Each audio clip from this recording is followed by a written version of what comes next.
Yo,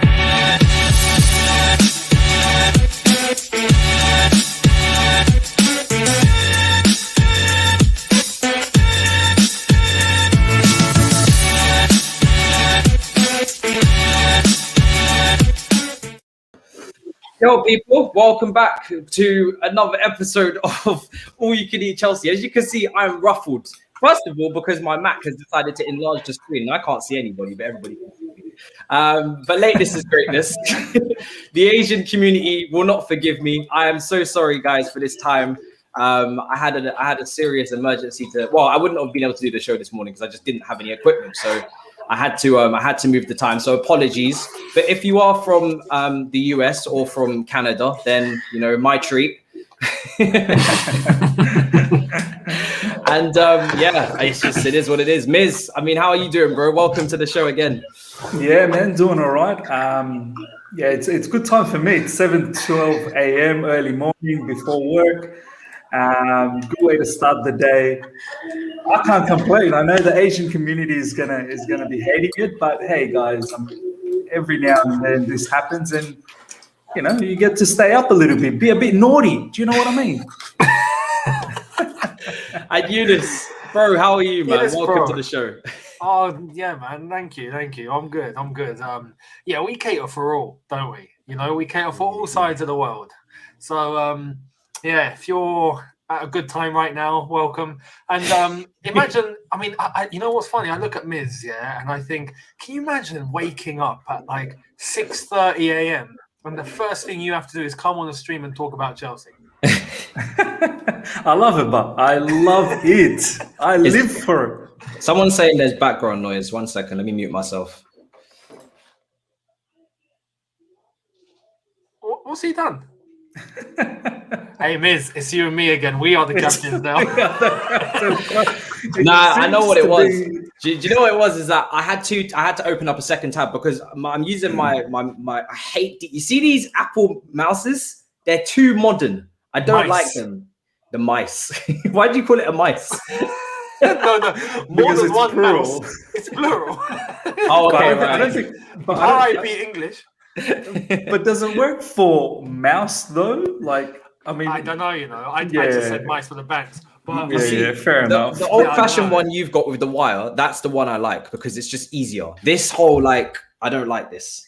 Do you know what, Matisse? I've got the Bluetooth one or the whatever, the cordless one, and I've always noticed those are the ones that stuff up so quickly. It's the wired ones that last forever. Yeah. So you see, I'll go with is forever, what I want bro. in my life. This. Come on. if I throw it at you, will you catch it?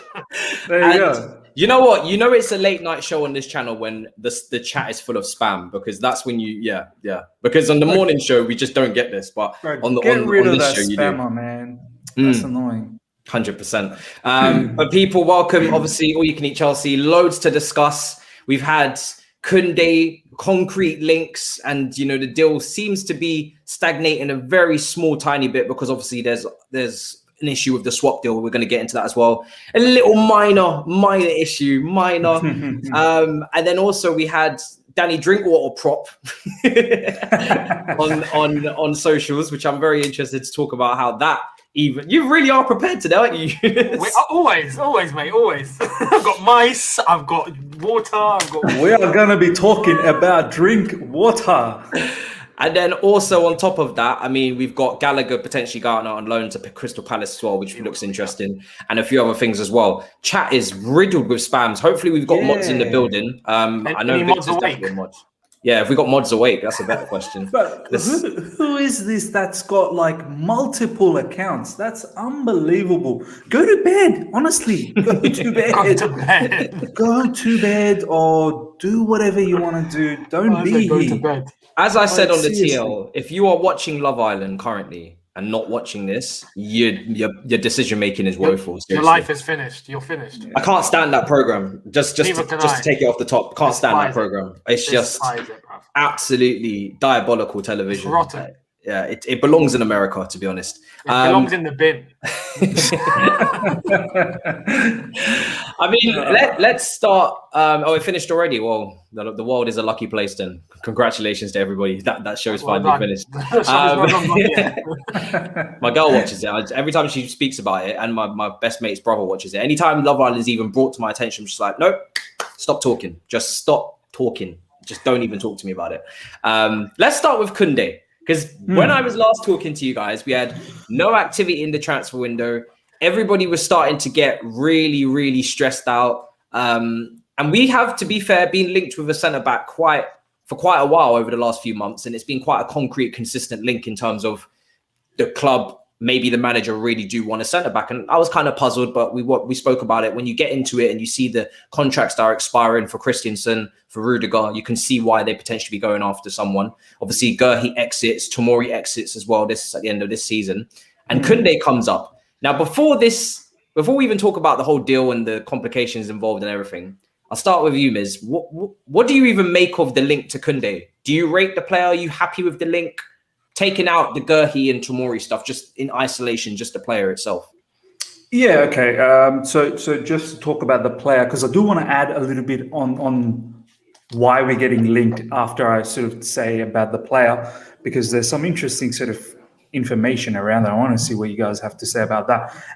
About the player, look, Matisse, I've been streaming about this player for the past couple of days, and I constantly use the reference when Julian Lawrence came to your channel literally not that long ago and spoke about this particular player. And I've seen some footages, I've seen some clips, I've seen some matches in recent times. I've gone back and watched a few matches, especially the Barcelona one and a few other ones where he's played against. And he's undoubtedly a very, very good defender. There's a reason I believe he's La Liga's best defender, or was nominated as one of the best defenders in La Liga for last season. You don't just become that if you're not at least semi-decent, right? I think he was the best defensive dribbler, I think, as well, which is mad stuff. And you know what? That's a very good point as well, Younes, because there are a few people in ESPN like Steve Nicol is coming around mad and saying, get out, Steve. I don't know if Thomas Tuchel needs a defender that looks like a midfielder. He needs a defender that can defend. No, if you've seen how we play with the ball, that's exactly what he wants. He wants a defender that is very comfortable and will have that courage to drive through midfield at times and open things up and create chaos. And he's got a shot in himself as well from long range. So Steve Nichols wants us to sign Pat Butcher. Steve Nicol is still thinking about dinosaur football, man. I can't believe this guy gets paid to say what he says. But anyway, look, for me, Koundé, he's got the pace, he's got the ball control, the passing ability, he's got the positional awareness. My only concern, as I said previously in Matisse's show where I saw Julian Lawrence and he's absolutely bang on. Don't say his height.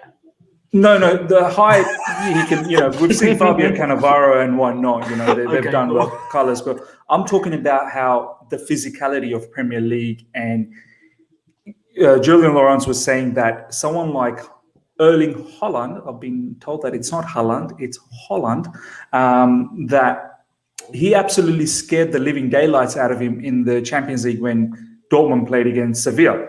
So what Julian's was saying was that you're going to maybe come across some big strikers in the Premier League. So you better be ready about that. Yeah, you better be ready for those sort of challenges. So from the player's perspective, Matisse, I think it's a decent signing.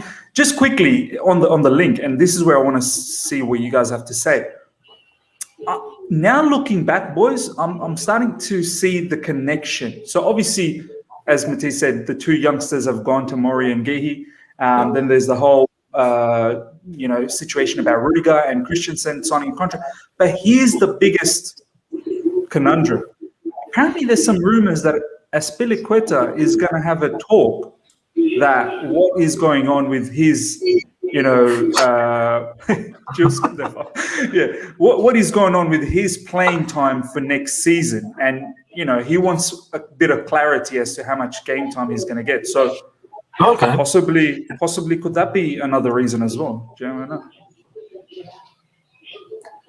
Yeah, Matisse is. Matisse, you're on mute, bro. He's muted. I've muted myself as the host. That's quite ironic.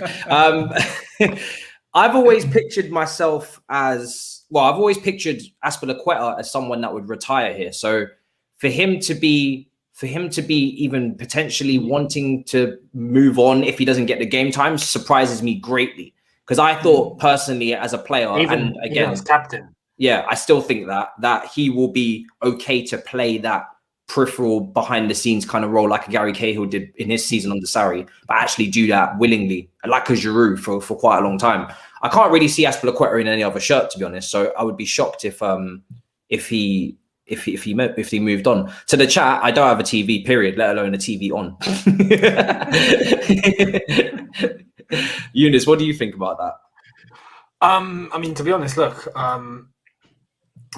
with Azpilicueta, I think it could be a case of that, to be honest. I think that we might be able to start seeing that transition. You know, that transition that we spoke about, I'd say the halfway through of last season, where we knew a time would come eventually. Azpi would have to be phased out, and we were looking at Reece James maybe coming into that position, maybe staying as a right wing back if we stuck with the back three. I think this more facilitates the moves of Tomori and Gerhi more than anything. Let's say, because Koundé's 22, he's young, he's new on the block, but at the same time he's an international. He's strong, he's solid, and I think it's a good option to be able to look at that financially and in terms of just one in, one out. We've let go of Tomori and Gerhi. We've got money for those. We've managed to use bit of that for Koundé. Zouma could be heading out the door as well.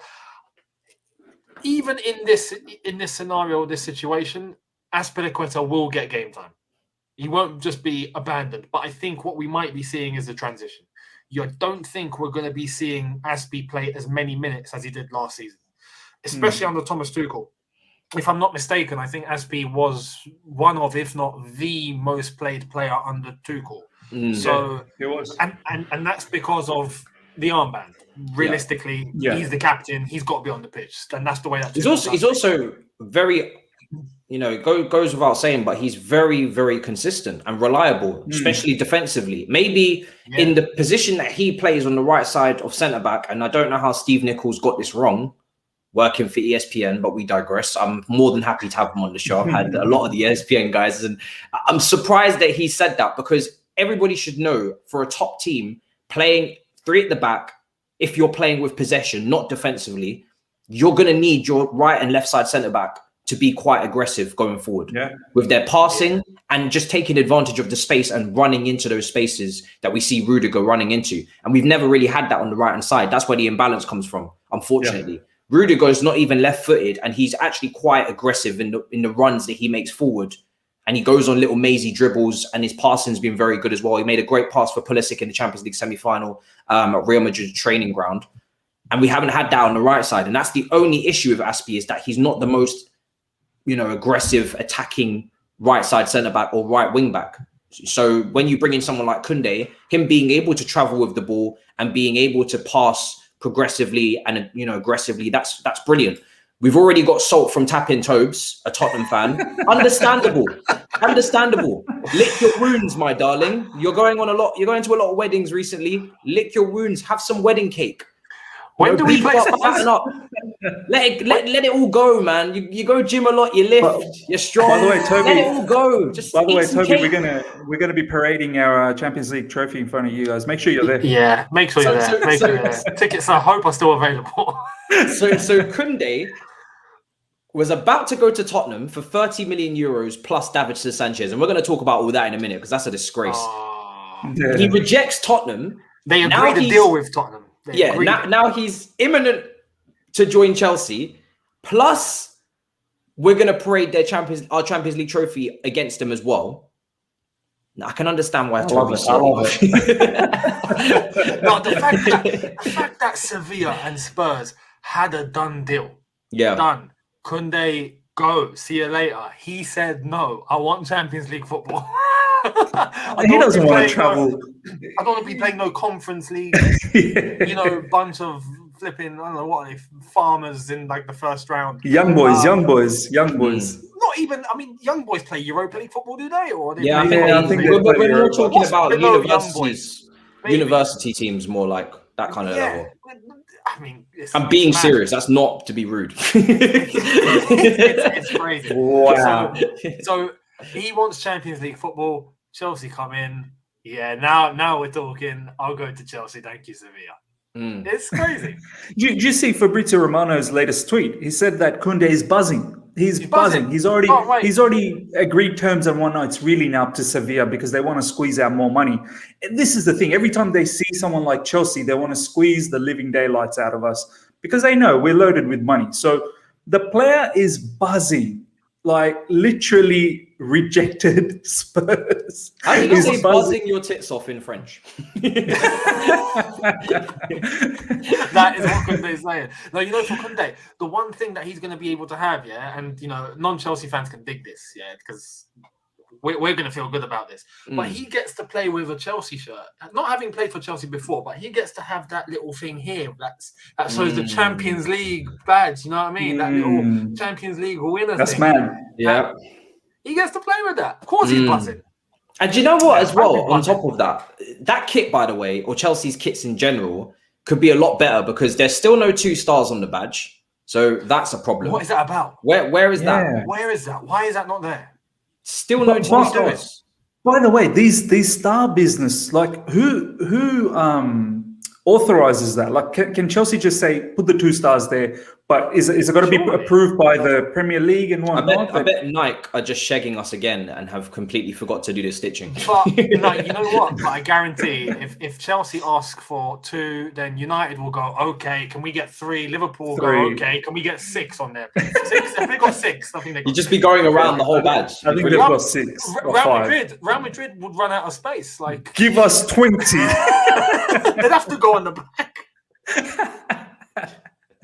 Guys, smash the like button. We're not even at 200 likes, and there's double of that in here. Man, that is atrocious. Absolutely atrocious, lads.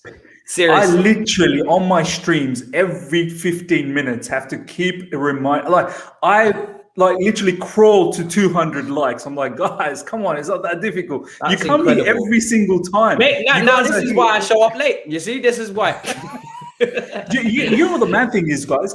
The same people, I know it's different times frame, but still a lot of people I see from previous times are still same people that will come in on a weekly basis to watch us, but it's so difficult to press the like button. Come on, guys, just hit crazy. The like. It's crazy. You know what it is? Sometimes the normal folk are asleep. Sometimes shows don't perform well enough on TV and they get cancelled. Don't let this show get cancelled. This is the staple. We haven't even started the season. This is the A show. Well, you never know. YouTube might just say, guys, this show's not getting enough likes. Y'all gonna have to cancel that. Cancel it. But let me see. Let me take a look at this. Please talk about spaghetti bolognese for 2 minutes. That is such a random request. Really is. But spaghetti mafia. Now that you mention it, it's been a while. It's been a while for me as well. I wouldn't mind some. I'm more of a pasta type dude. But I do need to get in my carbs if we're talking for real now. I'm meant to be on a bulk. It's not going very well recently, but it is what it is. I had it yesterday. It was lovely. You had spaghetti bolognese yesterday? Yeah. Look at the timing on that. You went to the Italian restaurant straight after England brought it home, and then now this. You fancy your Italians, don't you? See.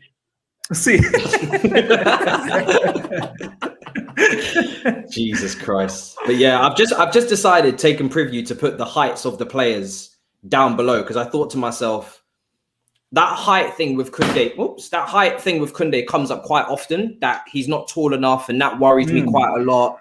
And it's like, come on now, we're playing 3 at the back. Azpilicueta has literally been playing on the right hand side of the 3 at the back formation for so long. He's literally the same height. If we was moving to a back 4, which Koundé has just come on, he has just come from a back 4 at Sevilla, but it's a new league, understandable.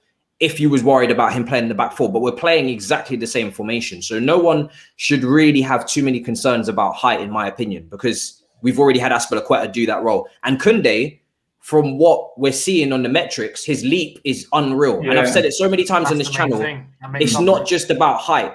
We talk about heading. You know, I've got the list, Puyol, Cannavaro, these guys weren't exposed. I've spoken about heading a lot on this channel, mainly because of Tammy Abraham, but you can't just be tall and be good at heading and vice versa. If you've got leap, if you've got timing, if you've got technique, all these things can help you get over that height issue. And, you know, Azpilicueta is not the tallest, but he's very rarely got done on headers. I remember a game against Tottenham, Dele Alli got 2 goals. I think that was one of the games where they really targeted him. But again, I think Koundé's leap will be what saves him. And physically, he looks quite stocky and quite athletic and quite rugby looking, if anything. Yeah. That's why when I look at Koundé, I think of a rugby player a little bit in the way that he's built, the way that he's stocked up. So I haven't got really too many concerns. A lot of people didn't rate him though before we were linked to him. So it's quite interesting to see everybody so happy to see him, because not a lot of people were in favour of Koundé coming in before we were linked.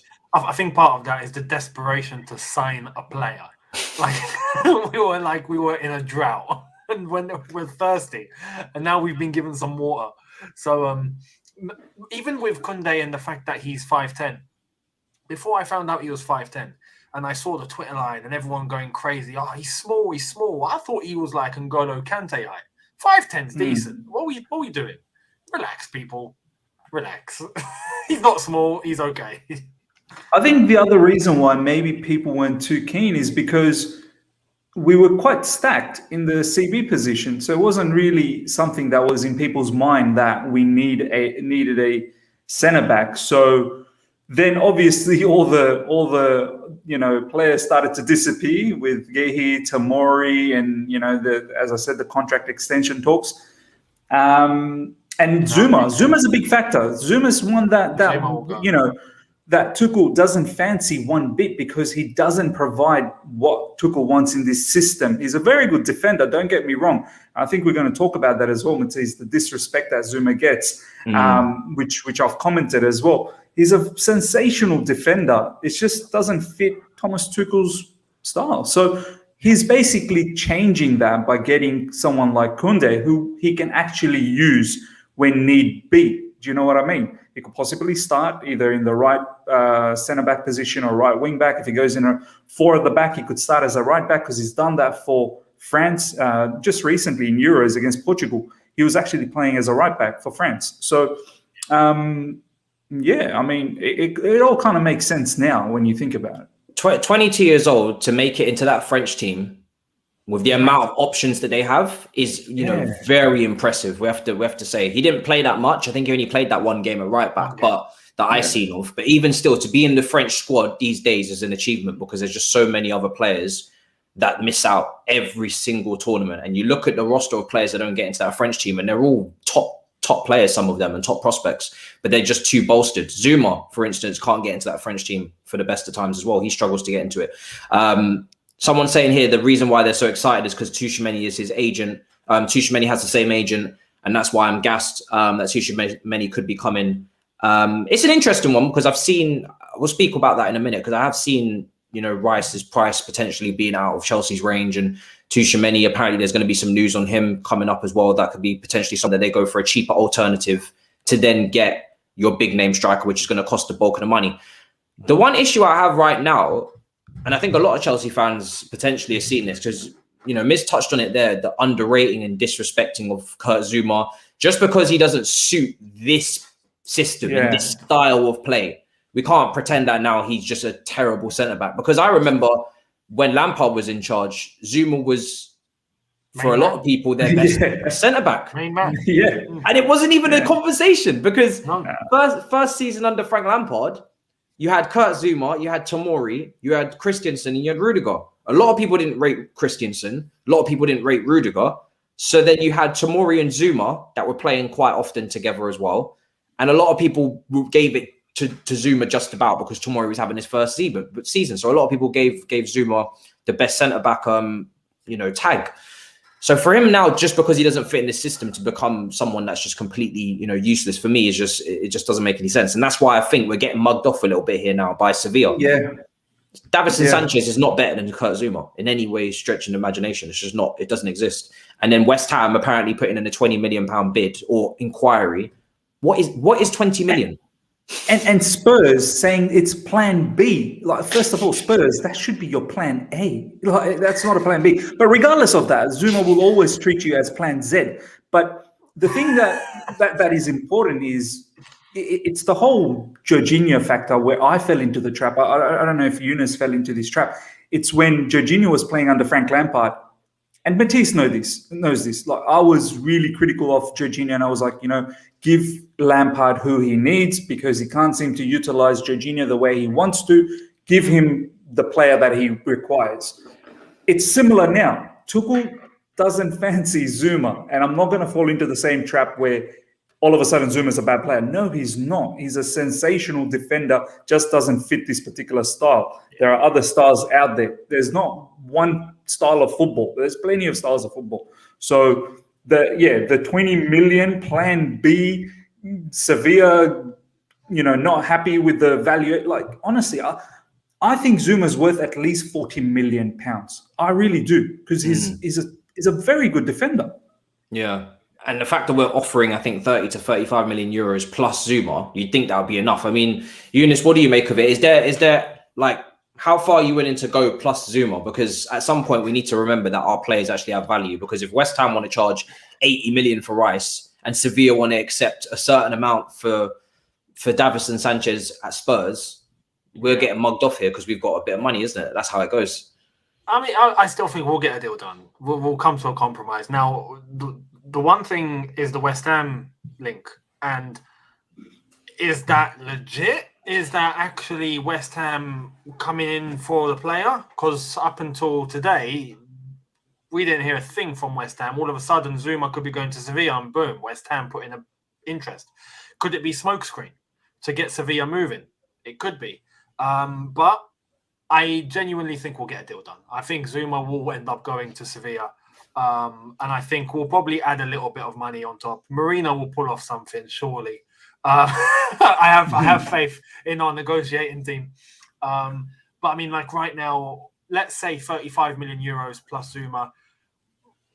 If we compromise, I think we could probably reach 40 or so plus Zouma and get it done.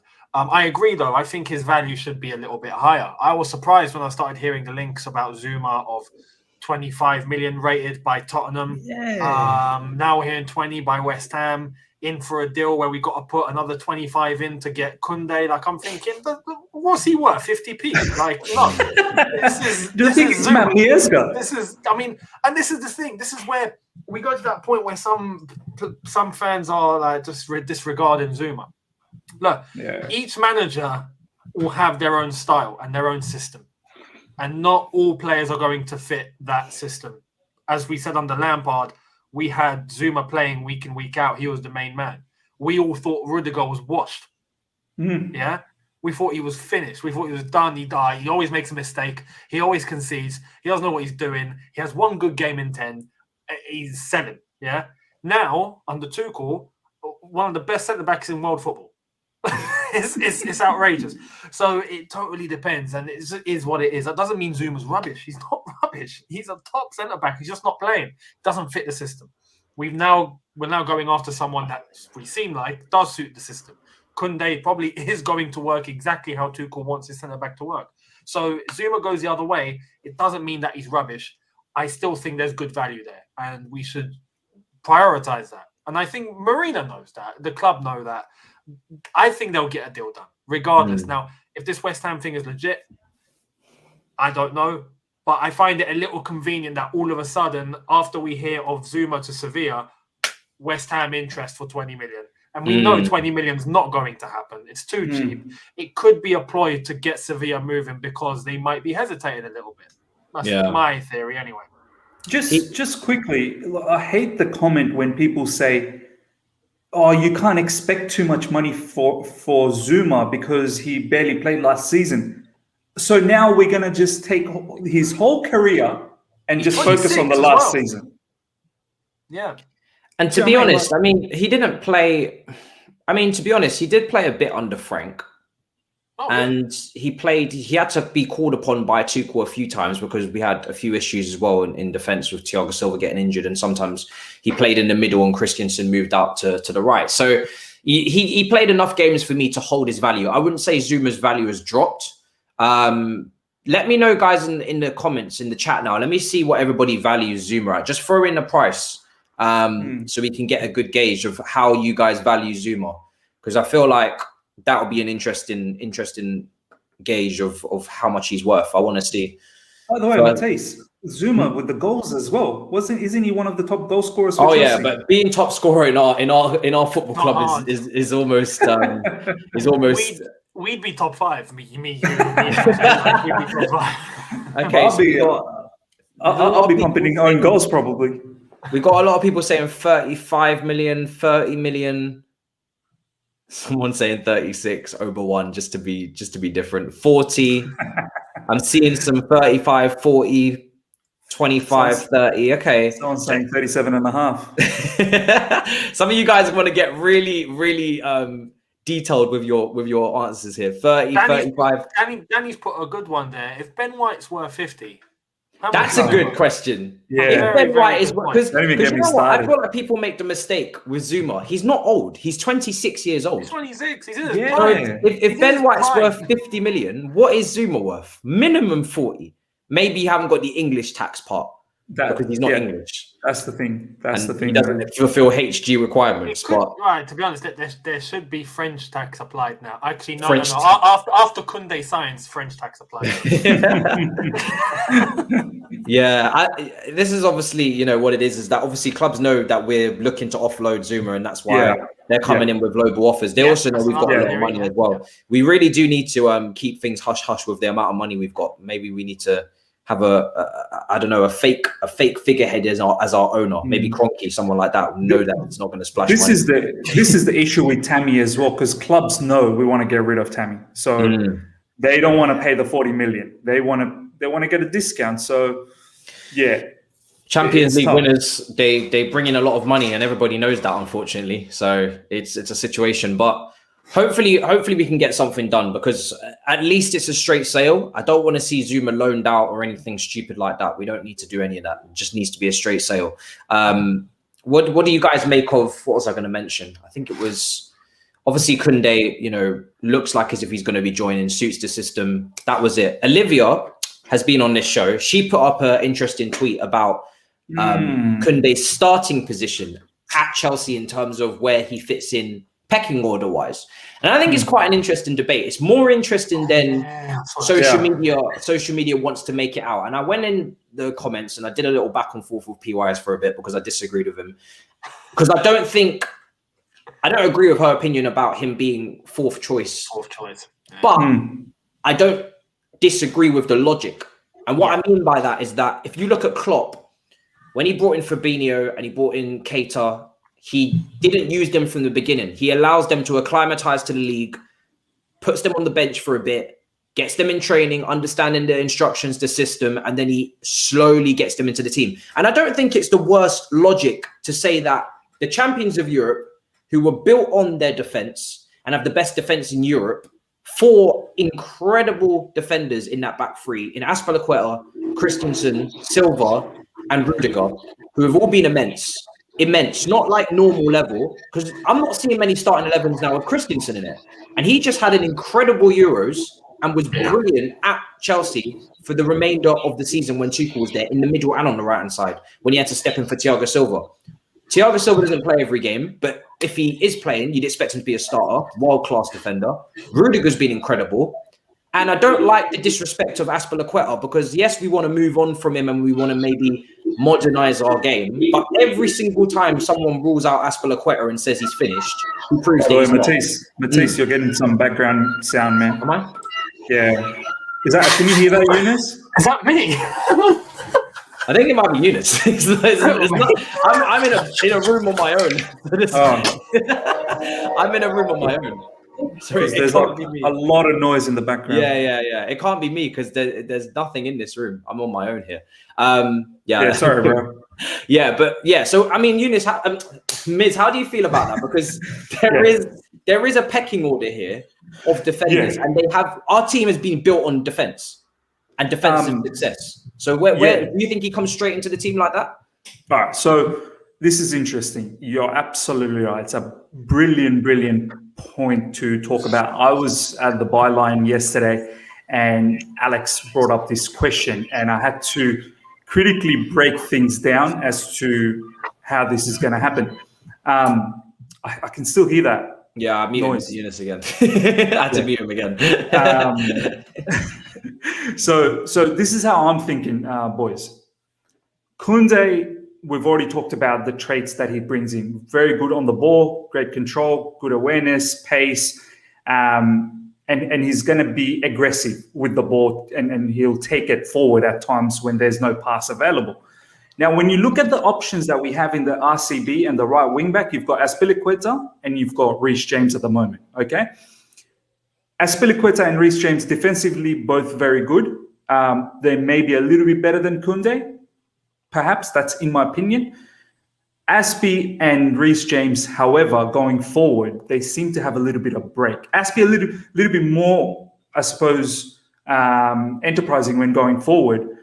Reece James is something, he needs to probably develop that side of the game where, as a right wing back or even as a right CB, he needs to progress a little bit further. So when you think about it in that perspective, I don't know if Koundé is going to be that low in the pecking order, because I think Thomas Tuchel wants a little bit more, enterprise from that right side. He wants a particular right-sided player to go forward.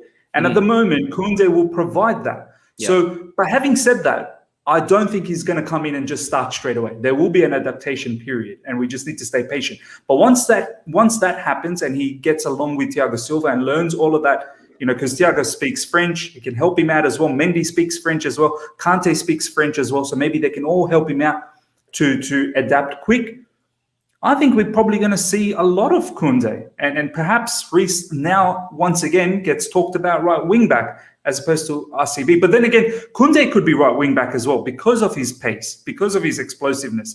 So is he a good enough crosser of the ball to be right wing back? That's where I'm concerned. Look, I haven't seen from the position that he plays for Sevilla. I guess he doesn't get into the crossing areas, but he's got a good shooting ability. So if you've got a good shooting ability, I mean, naturally you'd be able to put in a cross as well, right? I mean, I don't know. Do both go hand in hand? I tend to think so. I wouldn't say so, no, because for instance, I wouldn't trust. Well, I'm not going to mention our strikers because some of them can't shoot anyway. But I would. Drogba was a great crosser. Like, he could really get some good whip on it. Like, I remember that one where he had the back heel, and then he controlled it with the back heel, and then he whipped it across the box for Ashley Cole to diving header. I can't remember who it was against. So there are some strikers that know how to put it on a plate for others. Torres put in a great cross for Juan Mata as well. Harry Kane, I think, does. Harry Kane, but he's just incredible at distributing regardless as well. So some strikers can, some strikers can't. It really depends on the technique. I think I agree with you, because I do think Koundé is going to give us something going forward that we don't have on that right-hand side, which is why we was looking at a right wing-back, and I was hoping that Reece James would be moved to right-side centre-back, because there's just something missing down the right side. If Callum's not there, and even Callum is not really a wing-back, even though he played very well in the friendly, he's a winger, and everybody wants him at left wing. But this is why sometimes I do want to see Callum on the right-hand side, because I just think the right-hand side can be a bit too defensive. Reece can't skip past players and really, stretch a defender like that. He's very good at crossing, but he's not the most dynamic with his skill and getting round players. And Koundé might actually just overlap Reece or underlap Reece, and Reece might slot in a bit more defensively. It's going to be interesting tactically how it works. I mean, Younes, what do you make of it all? I mean, to be honest, like, Koundé coming in, I don't think he's going to be, starting week in, week out. There'll be an adaptation. There'll be a period where he's used and he's not used, and he's used and he's not used. But if we're going to the point that Olivia, I think, tried to make on Twitter, which is, again, I'm not entirely in agreement with it completely, but I understand where that logic has come from. And I think it's a case of right now we have Azpilicueta, you could say, as our main right centre-back. Rudiger as our main left centre-back. Silva as our main centre-back, our main man in the middle, right? And then you're looking at a Christensen, for example, who can come in the middle or on either side. Yeah. Right? And then you're looking at Koundé. Where is he going to fit in? Obviously, right centre-back is probably the one position that we all agree is where he's going to be used. Yeah. Can he be used as a replacement for Silva? As a main man in the middle? That I'm not entirely sure. I prefer Christensen there, yeah. So, is it going to be a case of just standard rotation? Perhaps. If Rudiger needs a break, will Koundé fill in on the left-hand side, perhaps? It's a possibility. I think we're going to see a lot of adjusting and moving about as the season goes on. Remember, we have not just 4 competitions. We've got 5 competitions, plus the Super Cup in a few days' time. So that's that's something. That's one game. But we've got Premier League, FA Cup, League Cup, Champions League, and the World Cup in December. And we got to remember that. So we want to win that. So that's serious. And that's going to just, take the schedule completely. You saw how Liverpool struggled, albeit with the calendar that we had, it was a shambles, and they had to send 2 teams. One team stays here, one team goes to the World Cup. So it's a lot of games. And when you look at it from that point of view, Koundé will have game time. I think it's going to be a case of Aspi having a little less time. And then the season after that, it could be the whole transition. That could be where we see Aspi as a bench player and Koundé probably as a main man. So it's a process. It's a process. Just because he might not be playing as much as some people will probably be expecting doesn't mean he's not wanted, doesn't mean that there isn't a plan. There is a plan. Football's adapted. Football's changed. It's not like before. Let it play out. But I think it will be quite a rotational thing. In the first 6 games, we've got 2 big teams, right? We've got a mad start. Yeah. We've got Palace at home. That could be a game where Koundé plays. You'd think at home, making those runs forward. Arsenal away. Liverpool away is your first difficult match. No offense, Arsenal. That's gonna come back to bite me. Liverpool away. That's the kind of game now. That's maybe the kind of game you don't play him. Aston Villa at home, Tottenham away, and Man City at home. So it's going to be interesting to see, because I personally don't agree with just throwing him in there and just disregarding everything that we've been doing so far. Absolutely. If you ease him in slowly, you don't need to put any pressure on him. This is the thing. If we're stuck for a player and we're weak in that position, then there's more pressure on the newcomer to come in, go straight into the team and deliver, like at striker. If the striker comes in, that's going to be the pressure they're on. Centre-back is probably the least pressurised position in that Chelsea squad right now. You're coming into something that is already organised. There's a clear understanding between goalkeeper and centre-back, and there's a brilliant defensive structure, and there's a great record. So there's no need to rush any new signing in or any new toy in just because we want to see someone new. It's usually just easing them in, getting them familiar, not throwing them under the bus immediately in these Premier League games, which is a completely different game to La Liga in terms of the style and the way that he's going to have to defend. Formation change as well, because he was playing back 4 for Sevilla.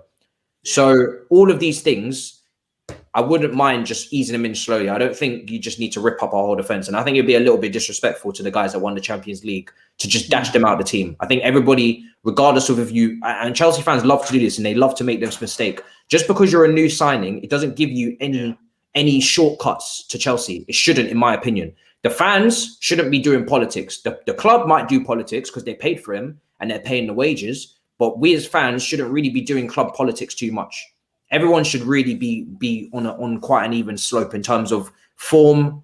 If you're on form, you should be playing. I don't really understand this. This is why I didn't agree with playing Timo Werner at left wing under Lampard for 10 games straight when he wasn't playing well. Because I don't do club politics. I do whoever's playing well and is on form, most of the time should be playing, unless their name is some sort of, top 5 footballers in the world and they're just, on another level where they can give you something out of nothing. But most of these players are, they're all around that level where they can all make impacts and play pretty well in a team if given half a chance. Zouma a better defender than Tammy is an attacker, so Price needs to reflect that, says David Tellers. Tammy's a bit younger and he's English, and it's annoying, but that English tax just comes in. It really does. It's a real thing. It really English tax takes up half the fee. In the Premier League, English tax exists. It's simple as that, literally. So yeah, I think Tammy probably in this market will probably end up being a little bit, but I think they're worth about the same price. I think 35 to 40 million for both of them is what they're both worth. So let's say if Declan Rice, for example, wasn't called Declan Rice, he was called Dmitry Riceov, right? He would. That was a terrible name. Let's just say that first of all. He'd be what, 35 million?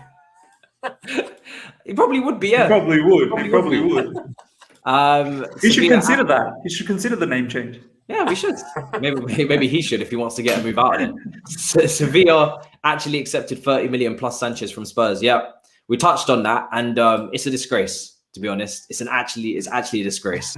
The fact that they've accepted that from Tottenham, probably because they know Tottenham ain't got that much money, but from us, it's not acceptable. There's the double standards. That's what happens when you got a lot of money. People just end up trying to shag you. Nice seeing you here, Younes. Enjoying this, man, from Adam. Big up yourself, bro.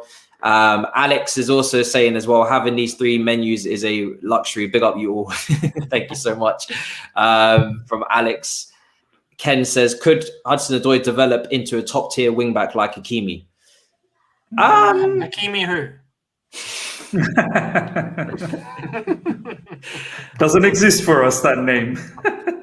So does Dreams, this particular player. Man, we were going to do a show, an emergency show. God damn it. We're still You know what? Yeah, we was like, this time next week, we could be talking about Hakimi coming in at Chelsea. And then next thing you know, he's on the PSG kit. This time next year, we'll be millionaires. No, he didn't have the mentality to come here. From the moment I saw the quotes of being Champions League winners put him off a little bit. Excuse me? What in the foolishness is all that about? That is literally the opposite mindset I expected. I expected they've just won the Champions League. I want to be there now. I want to be a part of it, yeah. Not they've just won the Champions League. I want to run away from it. That seems like a lot of success. No, thank you. Some people made the excuse for him of, and again, it's a respectful opinion, but that he's going to PSG because they've never won it, and he wants to create history with them, unlike Chelsea that have already won it. And I'm thinking, bro, I can't wait to face PSG. I'm going to PSG. Yeah. PSG won't win it. They won't win it. I'm going to PSG, where my French counterpart Mbappe is probably going to leave to Real Madrid. Yeah, exactly. Well, I mean, PSG are always an interesting project because no matter how many times they fail to win the Champions League, they always look like they're preparing to win it again. Even though they don't even want it to start off with. Donnarumma, Pogba potentially. It is an interesting project. I just think Champions League winners, and we play your formation. Literally, we play the formation that suits you. Anyway, it's cool. I'm over it. This talks as well, man. Yeah, it does. It's true. Hudson, there's been some debate on the TL, and I put out a tweet, and I get a lot of backlash from Hudson-Odoi fanboys, in particular, on social media, because I'm okay, and I'm one of the people that are okay with him playing wingback. I think a lot of the fan base really want Hudson-Odoi at left wing, and I understand Pulisic's not really on form at left wing. Werner's very inconsistent with his finishing as well. So it's not like as if the left wing spot is taken up by Eden Hazard. So give Hudson-Odoi the opportunity to play there and let's see what he can do. But for me, my priority, if I'm a Hudson-Odoi stan, and some of you guys are stans, do you not want to see him on the pitch? You know what I mean? Walk before you can run. He's not even getting on the pitch enough, let alone play where he wants to play. Like, the left wing spot at Chelsea is a very prestigious role to play in, and at any top club. Because for me, if you're playing left wing as a right footer at a top club, you need to be aiming for 15, 20 goals a season. You just do. You know, your Sadio Mane's, Aubameyang's at Arsenal when he was on the left wing, etc. Your finishing needs to be on point. Well, exactly. Now people say, listen, Hudson-Odoi's finishing, we haven't really seen it enough at left wing, so maybe it is better than the other guys, but I don't know. I've seen him a lot now, And I think at this level, his finishing just hasn't reached the level that it was at the under-21s and at the under-19s for England and for Chelsea. He was smashing them in. But at senior level, his finishing has been very, very inconsistent. His striking of the ball, his technique, not getting a lot of power, trying to get the placement, but then still scuffing it at times as well on either flank. So what do you guys make of it? Do you think wing back is good enough for Hudson-Odoi? I can't believe I'm even saying that. You just want to go first? Yeah. Honestly, I see him right now as more effective as a wing back. That's just my opinion, though. I mean, I feel like he just brings more to the table under Thomas Tuchel in that position. You're right when you say if you're playing in the front three, you need to be on point, man. And yes, the other players have not been on point. We can all say that. We can all agree. Anyone that's played in that front three, the fact that Jorginho finished our top goal scorer says it all. But look, Hudson-Odoi needs to be able to get power on his shots, get accuracy on his shots. The one thing we had last year was every time he had a chance, you could bet your house that he would shoot right at the keeper every single time. Or if he tries to go for something unbelievable, it's skied high, it's gone into rosette. So he needs to improve that if he wants to be able, because he has everything else. He's able to dribble, cut in, create space for himself in order to take the shot. Yeah, it's that final product. As a wing back, you really haven't got to worry about that. Your job is to run down that wing. Your job is to be able to link defensive attack. Your job is to be able to provide some good crosses into the box, cut in and pass very well, come back and defend very well, which under Tuchel he was doing very well. So he just is more effective as a wing back than he is as a front man on that left-hand side. That's just how it is at the moment. Can he get better? Yes. Will he get better? Got to wait and see. But yeah, right now, wing back for me. I'm going to let Miz go and then I'm going to have a rant. Go on. Here's my thing. Get ready, people. Here's my thing. I mean, what is it with fans? Are you upset with the name itself, the right wing back? I think, if you actually watch the game with the ball, he may be deemed as a right wing back. He's really a right winger. Literally, the formation switches from three at the back to four, where Aspie, if it's Aspie or Reece James, goes towards as a right back, and then you have Callum Hudson-Odoi become a right winger. So he's not really even a wing back. He's really a right winger, and then the inside forward then just tucks in even more. So I'm not really sure where this whole ideology is like, oh, I don't really like Cho as a right wing back. He's actually not even a right wing back. He's actually a right winger. I'm so glad you said that, because you've stopped me from having to rant. Yeah, because I've seen this many times, and I've been saying this on my channel, and we do a few tactical analysis over there, and you can literally see many a times the positions that Callum's taking. That's not a right wing back position. That's a right winger position. Okay. And this is exactly what Thomas Tuchel wants. This is the thing. If it was, go on, go for it. No, I was just gonna elaborate on that point. You're right. When we play Reece James in that position, everyone knows that's a defensive mindset. That's a defensive mannerism. You play Hudson-Odoi in that position, you know you're going to be attacking more. Yeah. That is just that's what we've understood the whole of last season. So yeah. But how many times did Chelsea fans say? A lot of Chelsea fans say, I don't like this formation. There's not enough attackers on the pitch. Oh, yeah, tons. How many? This is where I'm going to go on one. How many times did we hear Chelsea fans say, in this formation, yeah, we won the Champions League, but I'd prefer back four. Why do you want a back four? Well, it gets more attackers on the pitch. Well, this is how you get more attackers on the pitch. This is how you get more attackers on the pitch. Because when you play Hudson-Odoi at right wing back, as Miz just said, and I completely agree, he's at right wing because half of the time he's going to be pushed forward. And really, some games, both of our wing backs have been pushed forward because we can afford to do that, because the two in midfield sit, or they definitely stay in that central position. They don't tend to bomb forward. We don't have any Lampards playing in that two, or any real attack-minded midfielders. We've got DMs and then players that are like hybrids between a DM and a CM, like Kova and like Kante, but not any attacking midfielders playing in that two. So you've effectively got a back three and two centre midfielders who are quite defensive minded. Why do you now need two defensive minded wing backs as well? especially against low blocks when Chelsea dominated the ball. So you put in Hudson-Odoi over there, who's got brilliant delivery with the cross. If we are to believe the reports of the training is going well and he looks like a different player and he looks like as if he's starting to build back that core strength in his legs that he was missing when he picked up the injury, then hopefully his 1v1 and his confidence going up against players is going to get back to the level it was before the injury. I have absolutely no issue. This is not Conte. This is a progressive free at the back. So I have no problem with Hudson-Odoi playing right wing back and helping the team. This is not Hudson-Odoi FC. It's not. And I don't know if the transfer request and the buying interest and all these little things have kind of made people think that this is, but it's not. This is Chelsea. And for me, you have to be able to do what helps the team first before prioritizing any player in any position or where they want to play. Mason Mount has had to do dog work at left wing under Lampard for a long, long time. And whether we agreed with it or we didn't, it was because of the system. I'm definitely not going to get onto Thomas Tuchel if he plays him at right wing back and doesn't play him left wing, because we've got a lot of competition at left wing. And I believe in the ability of Pulisic next season as well to do better.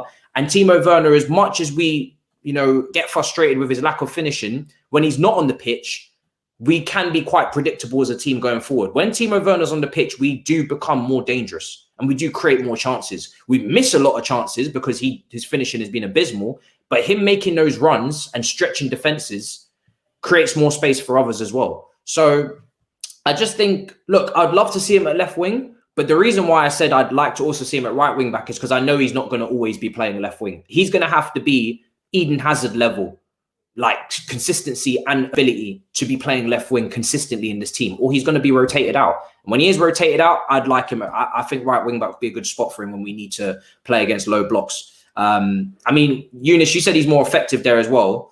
It's one of those things where you think to yourself, I think Miz has got something here as well.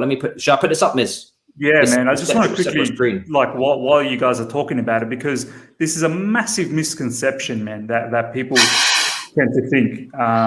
So this is what people think, right? This is the 3-4-2-1. Yeah, this is what you think that happens on a regular basis. This is exactly how the players move, and they don't move from this particular position. Wrong. That is entirely wrong. This is just for the papers. This is just for the lineups. But when the game starts, with and without the ball is very different. So let's put Cho here, right? So this is Cho. So literally, whoever it is here, let's say it's Mason, and Mason moves around as well. He's not penciled down. And you don't really want Mason on the touchline anyway. You want him quite central.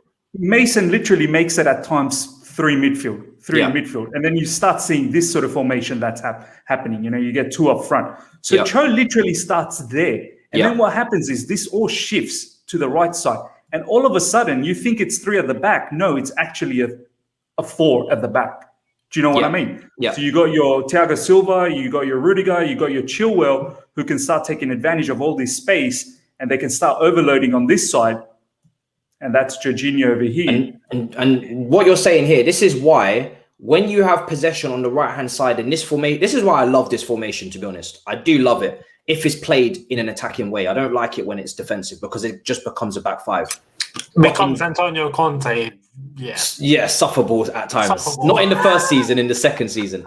But when you create this overload on the right that you've got here, that's why the left wing back is in acres of space. Because as you said, everybody just shifts over. And then if you switch that ball across the pitch quickly, the wing back is always in space in this system. We've seen it with Victor Moses. We've seen it with Marcus Alonso. We've seen it with Chilwell now. We've seen it with Reece James. A lot of the time, how many times have we seen Chelsea on the ball and Reece James is just in acres of space on the right-hand side on his own, literally, because everybody else is shuffled onto that side of the pitch. And it's a brilliant way of creating space and opportunity, because if you manage to wriggle yourself out of any press or any possession block that you're in on the left or on the right, and you do get it out of your feet and switch it, you've just changed the whole dynamic of the game now, because now that defensive shape is all over the place. They got to switch all the way to the other side of the pitch and deal with that mess. And that gives Reece James or whoever's over there time to cross. And Hudson-Odoi's delivery, for me, is very underrated. I think his crossing ability is very, very good. I think he's one of the best in the team that I've seen. I don't think there's many better crossers outside of Reece James and maybe a few others, but there's not many. I think Hudson-Odoi's crossing is very, very good. And that's why I also don't have a problem with it. But we've spoken about it before with the right side centre-back that you've got there. It's either Azpilicueta, Reece, or it might be Koundé. they're more than capable of playing right back or in the right side or defending out wide. That's the brilliant part of that. They're all right backs outside Koundé, who's a centre back, but Koundé played right back at France. They know how to defend the wide channels. And the only issue on the left-hand side is that Rudiger's not left-footed. So it makes it a bit more difficult for him on the other side if Chilwell gets forward to come out wide and defend as a left back, because we know Rudiger's not a left back. But all of these right-sided defenders are all comfortable at right back if they have to. So that allows you even more to push that right winger forward and make this system more attacking. So when people say that this, this formation can get predictable and I want to see a back four, this formation it doesn't even have to stay this formation in game. There is no formation. There is no formation. It's just it overload. That's what it is, Matisse. Like, it's either a right-sided overload or a left-sided overload. And then without the ball, it all changes again. They all drop. Like, as you can see, what formation would you call this? Do you know what I mean? This is literally what happens on a regular basis with Chelsea. So 1, 3, 4, 5, 8, 9, this formation doesn't exist on FIFA, by the way. But the bottom line is, Callum does not play. People think this is where he plays. He doesn't play there. He plays here. That's why we get to... back. But the beautiful thing about this formation is he gets back there to defend because he's required to do that when we are on a defensive transition. I think he's disciplined to do that enough as well. I've seen quite a lot of discipline from him. Yeah. So off the ball, this is what ends up happening. Off the ball, they all revert back, and then this is what ends up happening. Yeah, and you've got the two attacking midfielders trying to block off the passing lanes to get to the second lot of midfielders, which will be Jorginho and Kante. And Mason Mount and Kai's job is to block the passing lanes into the De Bruyne's or whoever. We saw against Man City loads of times, into those players that will operate in the half spaces.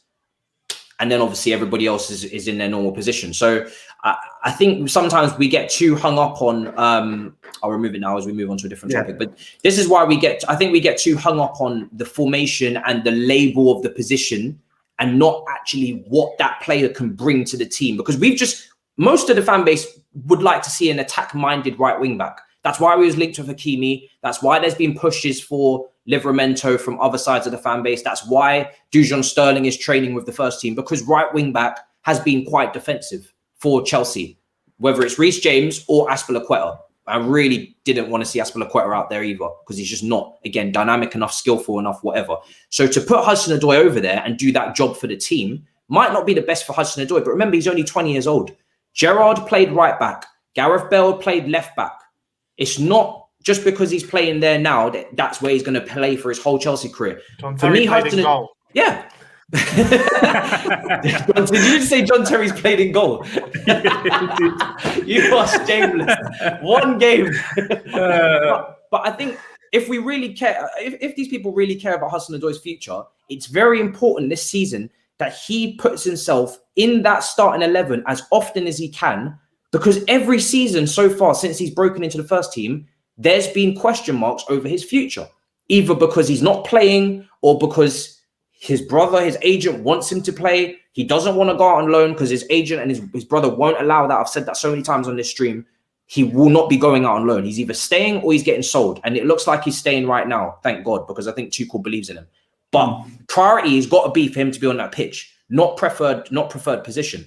And I think Hudson-Odoi would agree with that. If you ask Hudson-Odoi, would you rather sit on the bench or would you rather play right wing back? I think he's choosing right wing back. So I think we have to be a bit more open-minded with that part. But Ibsy says, do you think Koundé can play in a back four? Big up. Younes, I mean, what do you think about that? Because he is 5'10". You think there's going to be issues? In a back four, no. I mean, look, just taking that instance that we've just had in terms of explaining a couple of tactics, in mid-game, if we shift, he effectively becomes a right back, right? And yes, he has the protection of, let's say, a Hudson-Odoi or whoever's at right wing back to come back and defend. You don't really get that in a back four. That's more your responsibility, unless if your winger comes back to just defend, but he normally doesn't come as deep. I would say, though, that he can play on that right-hand side, although I don't think he'd have to, if I'm honest, because if we do go to a back four, Reece James has that solidified. Like, right back, that's him. So I feel like he would be able to. but I think that we are bringing him in because we're going to be sticking to a back three. I think this one signing in particular, Koundé tells us Tuchel will be sticking with a back three. Yeah. And even during mid-game, as we've said, we can be flexible and we can switch things about. But the core, we're sticking with a back three. Someone said Tuchemani's Wikipedia says he's a Chelsea player. I mean, look, that's editable. Like, I could edit that. I could go I'm pretty sure. Plays for Chelsea now. Like, yeah, I we mean, should do that, by the way. Koundé in a back four. He played in a back four at Sevilla, and he was playing next to Diego Carlos, I believe. Now I didn't get to see him too much in La Liga, so I'm not sure. I mean, I've heard great things. I've heard his leap is great. His aerial duels success rate is decent, is good enough. And like I said before, he's quite a stocky physical individual, so I don't think he's going to get bodied often unless it's by an absolute tank. But I would worry a little bit more in a back four, even though he's played a back four, just because it's a different league. And you do have your Chris Woods and your Ashley Barnes and your players like that. And he respectfully, he just hasn't come up against that. He hasn't come up against those players regularly. So, and also I just don't want to see it because I think it kind of hinders from what we actually want him to do. If he's a ball carrier and he's brilliant at dribbling and he's got all these stats about dribbling and ball carrying and progressive passes in La Liga, and that's what he's known for, then why would you put him into a back four and minimize that? Because once you do put him into a back four, there is no place for him to really step up into as much, because you've got three midfielders. That's their job. Whereas if you put him in a back three, there's always those little half spaces to step into because the midfield are quite narrow and you can push forward. So I think I think we can get more out of him in a back three, to be honest. You know what's mad? You make that point, and it's going to deflect very quickly here, but you talk about strikers and attackers that he's going to have to come up against. And normally, the Premier League has phenomenal attackers and strikers in it. But I'm thinking, and this just popped into my head, but this coming season, when you're looking at other teams, which team actually has a top striker or such a presence like we used to see Suarez, like we had Vardy in his prime, like we had Aguero? Who is there now? Haaland when he joined. He could get scared in training, Younes. Honestly, I'm trying to think of other teams here, and I'm like, does anyone actually have a talisman up top? No. I don't think so. I don't think of any, yeah. Liverpool don't really have one. I mean, Jota looks like he could be one when he stays fully fit for the whole season. But again, he's not Aguero Suarez-esque. Man United with Cavani, no. Man City, no. Chelsea, no. Arsenal, no. Tottenham, Kane. Yeah. That's where it ends. That's where it ends. Yeah. That's the only one. And he'll go to City, I think. So yeah. It'll be interesting because if he might not, he might not. Imagine he doesn't. Wow. And the thing about Kane is that you don't really get. It's not like Kane's a bully. Do you know what I mean? He doesn't bully he's just players around. So I do agree with this that Hudson-Odoi at his best is more effective on the left wing, but how is the team more effective as a whole with him at right wing back at his best and say one of our other left wingers at their best? Is the overall team better? Like Pulisic, there you go. If playoff Pulisic is in town, and Hudson-Odoi is at his best at right wing back, not his overall best, but just playing brilliantly at right wing back, as he does, as we saw in the friendly, he can, then is the overall team better than if he's at left wing doing his thing, but then right side we're not really that attacking because it's quite defensive. That's what I'm asking here. You know what, Matisse, just to add on to that, the last match against Bournemouth, and I know it's pre-season, and I don't want to get too gassed about that, Hudson-Odoi literally should have got 2 assists from his deliveries from the right for Tammy. So we wouldn't even be talking about whether he's effective or not, because clearly he is. It's just our forwards are not putting it away so he can actually put some stats next to his name. He should be having a lot more assists from the right. And then everyone would be talking about that, he's a very good right-sided player. Look at the stats. There's no stats at the moment. So, he has affected games a lot over there. This is that good old saying from what's his name? That Italian chef that's based here. I forgot his flipping name. Where he says, "If my grandmother had wheels, she would have been a bike." That's funny, bro. It's true. I laughed when I first heard that, but it's true. Like, look, if we had a front line that were all goal scorers, look, we would have won the title last year. Yeah. You know what I mean? Like, so we got to sort that out. So yeah, that would have helped Callum ultimately. Everyone really that creates chances. It would have helped everyone, though. Anyone who creates chances. Mason Mount would have been top assists. Like, Ziyech would have got a lot more assists, and people would have been saying, he's a pathetic player. Get rid of him. Yeah, he's missed out on a lot of assists. Mason as well should have been Gino De Campo. That's the name, by the way. Someone's saying here that with a back four, we can get Haaland, Havertz, Ziyech, and Werner together on the pitch. With a back three, we can't. I actually disagree. I don't see any space in a front four for those four players that you've just mentioned, because Werner's not a left winger, so that's not going to happen. Havertz is a second striker / number 10 / false 9, so you can play him in the 10. But Ziyech and Kai in the same team, every time I've seen them in the same team, it hasn't worked. It hasn't worked. You've got 3 left footers on that pitch there. The striker is irrelevant because Haaland can just stay in the box and do his thing. But those two, Havertz and Ziyech, and even Werner, I don't want to see Werner on the left wing. I think Werner, if we're to get the best out of him, this formation is perfect for him. I really do. I think this formation is absolutely perfect for him because he's not a left winger and he's not a lone striker, unless it's a high line. So I think this formation suits a lot more of our players. And then if you do play a back four and you're playing with these 4 up front, then you have to say that pivot need to be, pretty damn good, because you haven't got 3 defenders behind you. You've just got 2 centre backs that people can penetrate with passes. So I'm not feeling it. I do think the balance is really good in this formation. Why do Chelsea play so well? Well, because the wing backs get very wide and vertical runs from Werner all the way to the top.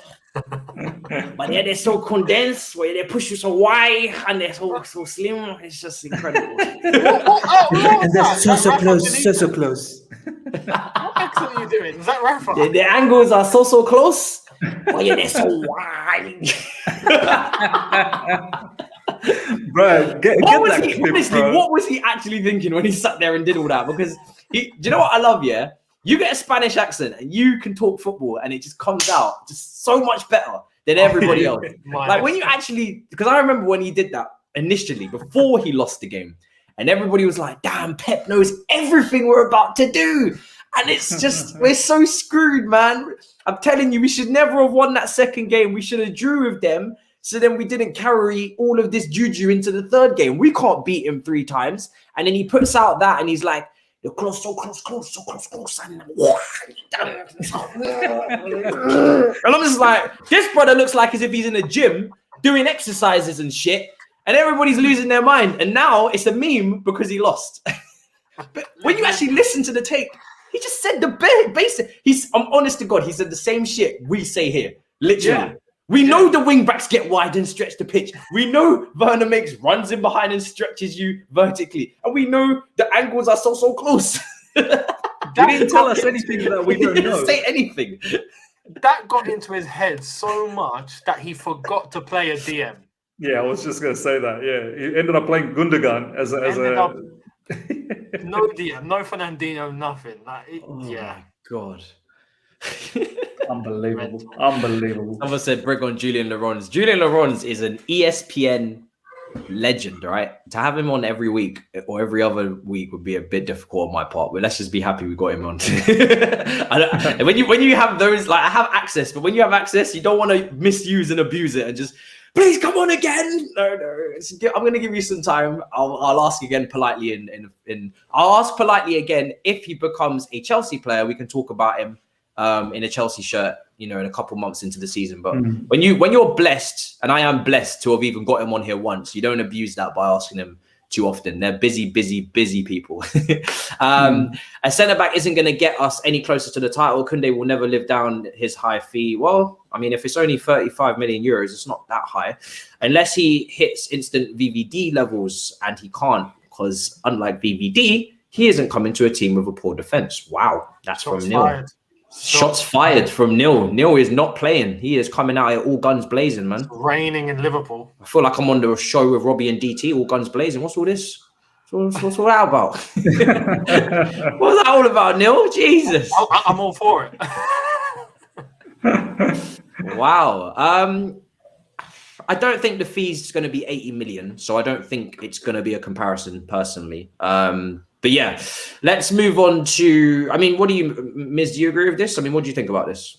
Man, the CB isn't going to get us any closer to title. I mean, if we're going to think about things like that, then we might as well just stop everything and just pray that Haaland. I mean, it's a team sport. You do need to manage every single area.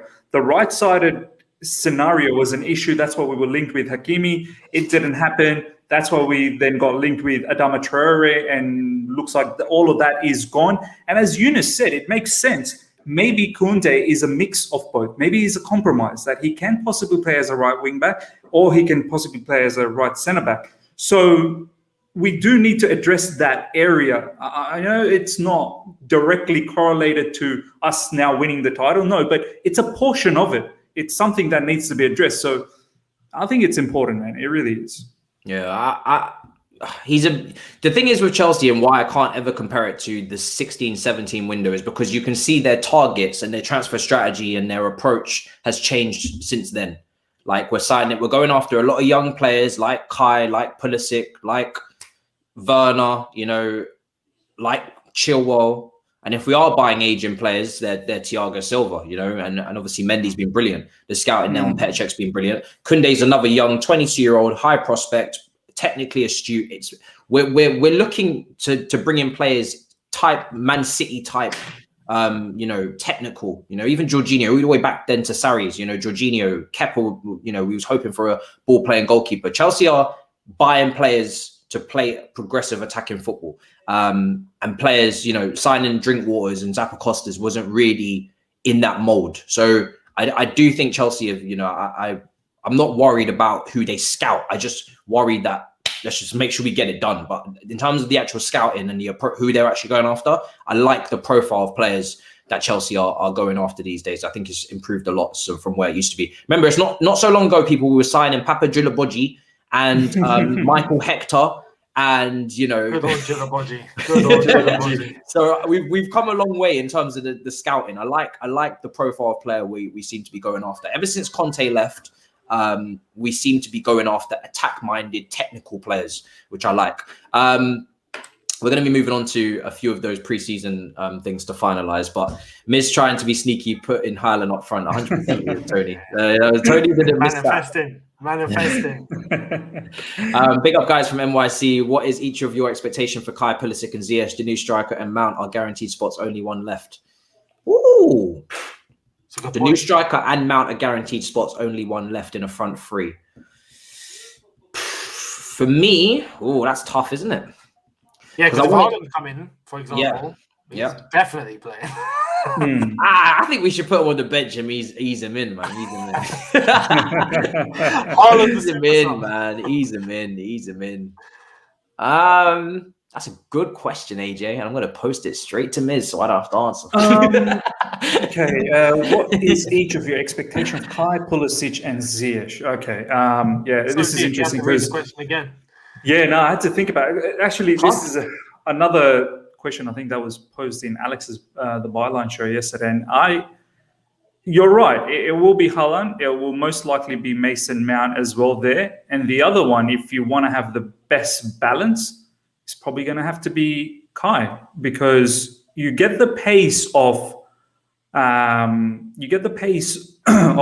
so you don't really need to worry about having Werner or Pulisic, because Haaland will be able to give you the pace, the physicality, the movement, and all of that. So he covers for that. So if you ever want to play a particular player that you want to have going behind the defense as well, if the opposition plays a high line, then once again Haaland.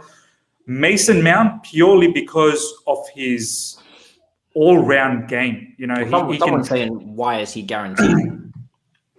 Oh, why is Mount guaranteed? That's what Reggie thoughts. That's what Reggie thinks. I mean, Mason Mount. Mason Mount, look, I wouldn't put the word guaranteed out there, but I think Thomas Tuchel treats him as one of the most valuable players in the team. And there's a lot of reasons. One, the flexibility. I did a video recently as well that Mason Mount allows for tactical flexibility. People think he plays as a one of the 10s, which he does. We just spoke about it, didn't we? About him becoming that third man in midfield. You look at the Real Madrid game, 3v3, Man City, exactly. 3v3. Third man midfield. And then do you guys remember the goal he scored against Liverpool where Kante bombed in the... Yeah. So sometimes he can play not only in midfield, but then he drifts towards the left side as well, ends up being more of a left winger, which then shifts the strikers more centrally and allows the other inside forward to come in. So he's Look actually... at the assist in the final. He was exactly. On the left. He was on the left. So Mason Mount, if you deep it and you actually think about it, he's a tactical gift for Thomas Tuchel. He really is. Just to add as well, I mean, if we wanted a Dame Traore for the strength, if you look at the photos that have come out for Mason Mount in his transformation, it's mad. That. Yeah. So that transform. So there's that, and then obviously all the other intangibles that don't have a stat: engine, availability, the intensity in pressing, counter pressing, winning the ball up front, and giving us the opportunity to attack from the opposition's place. So that's probably why he gets that opportunity. So for me, the final spot when I think about Callum, Ziyech, Werner, it has to be Kai because he has a bit of everything. He's got that pace. He's got the vision for a goal and a pass. He can somewhat do what Ziyech does on the right side, not completely because Ziyech is very unique to that, but you don't necessarily need that always. But look, there's always going to be plenty of games for all of these players to play, so I'm not worried. I was about to say that. And this is why, when we spoke about Callum, we wanted that variation, opportunity for him to play somewhere else, because look how packed this part of the pitch is. Look how packed it is. And it's not actually for natural wingers like Callum or Pulisic. This part of the pitch and this formation was built for your inside forwards and your attacking midfielders, which is your second strikers and all those type of players that actually preview to playing inside. You've got Werner, who... tactically, he offers something completely different as well to this conversation. Mount is, for me, guaranteed at the start of the season, potentially because for two reasons. One, he got Player of the Year last year, but this is a new season, so a whole different. It's a clean slate, almost, maybe. Again, not really a clean slate. I don't like even using that because I don't think it's a clean slate in terms of everybody just starts from zero and then we go again. You have to use what happened last season to your advantage with this season, otherwise you're going in blind. But Mason Mount did look very tired and very drained at times towards the end of the Euros. And I just think he could do with an extra rest. If there was a player that I wanted to have extra holiday, it was him. He's been massively involved in the last couple of years, internationally and club-wise. I'd like him to get a rest if possible. But a fit and firing Pulisic, Ziyech, for three spots, this is a lot of competition. You got Mount, you got Pulisic, you got Ziyech, you got Kai. Kai is expensive as hell, and when he's playing at his best, we saw in the Champions League final what he can do. So I think for me, I would agree. I'd say Kai, but I think Werner tactically really is close. Because as much as he annoys me at times with his finishing, tactically he does give you that something that nobody else in this team gives you. And defensively as well, he does cover a lot of ground, and he does cover some space, and he helps you win the ball high up the pitch as well. And that's something that Mount and Werner together, when you're doing a counter press, it's pretty good to have. Something Haaland's going to have to learn as well, to be honest. Those counter presses, that's one thing in his game he's going to have to learn if he's going to start up front for us. Younes, what do you think in terms of this final spot? Yeah, you'd have to say Kai, if I'm honest. If we just had one lone striker up top, then you'd probably advocate for Pulisic and for Kai. But at the same time, this is where it gets a little bit tasty, because if Haaland were to come in, right, we're not going to have the same structure as we had last season, where we were relying on Timo Werner and the support system around Timo, and Timo being part of that as well.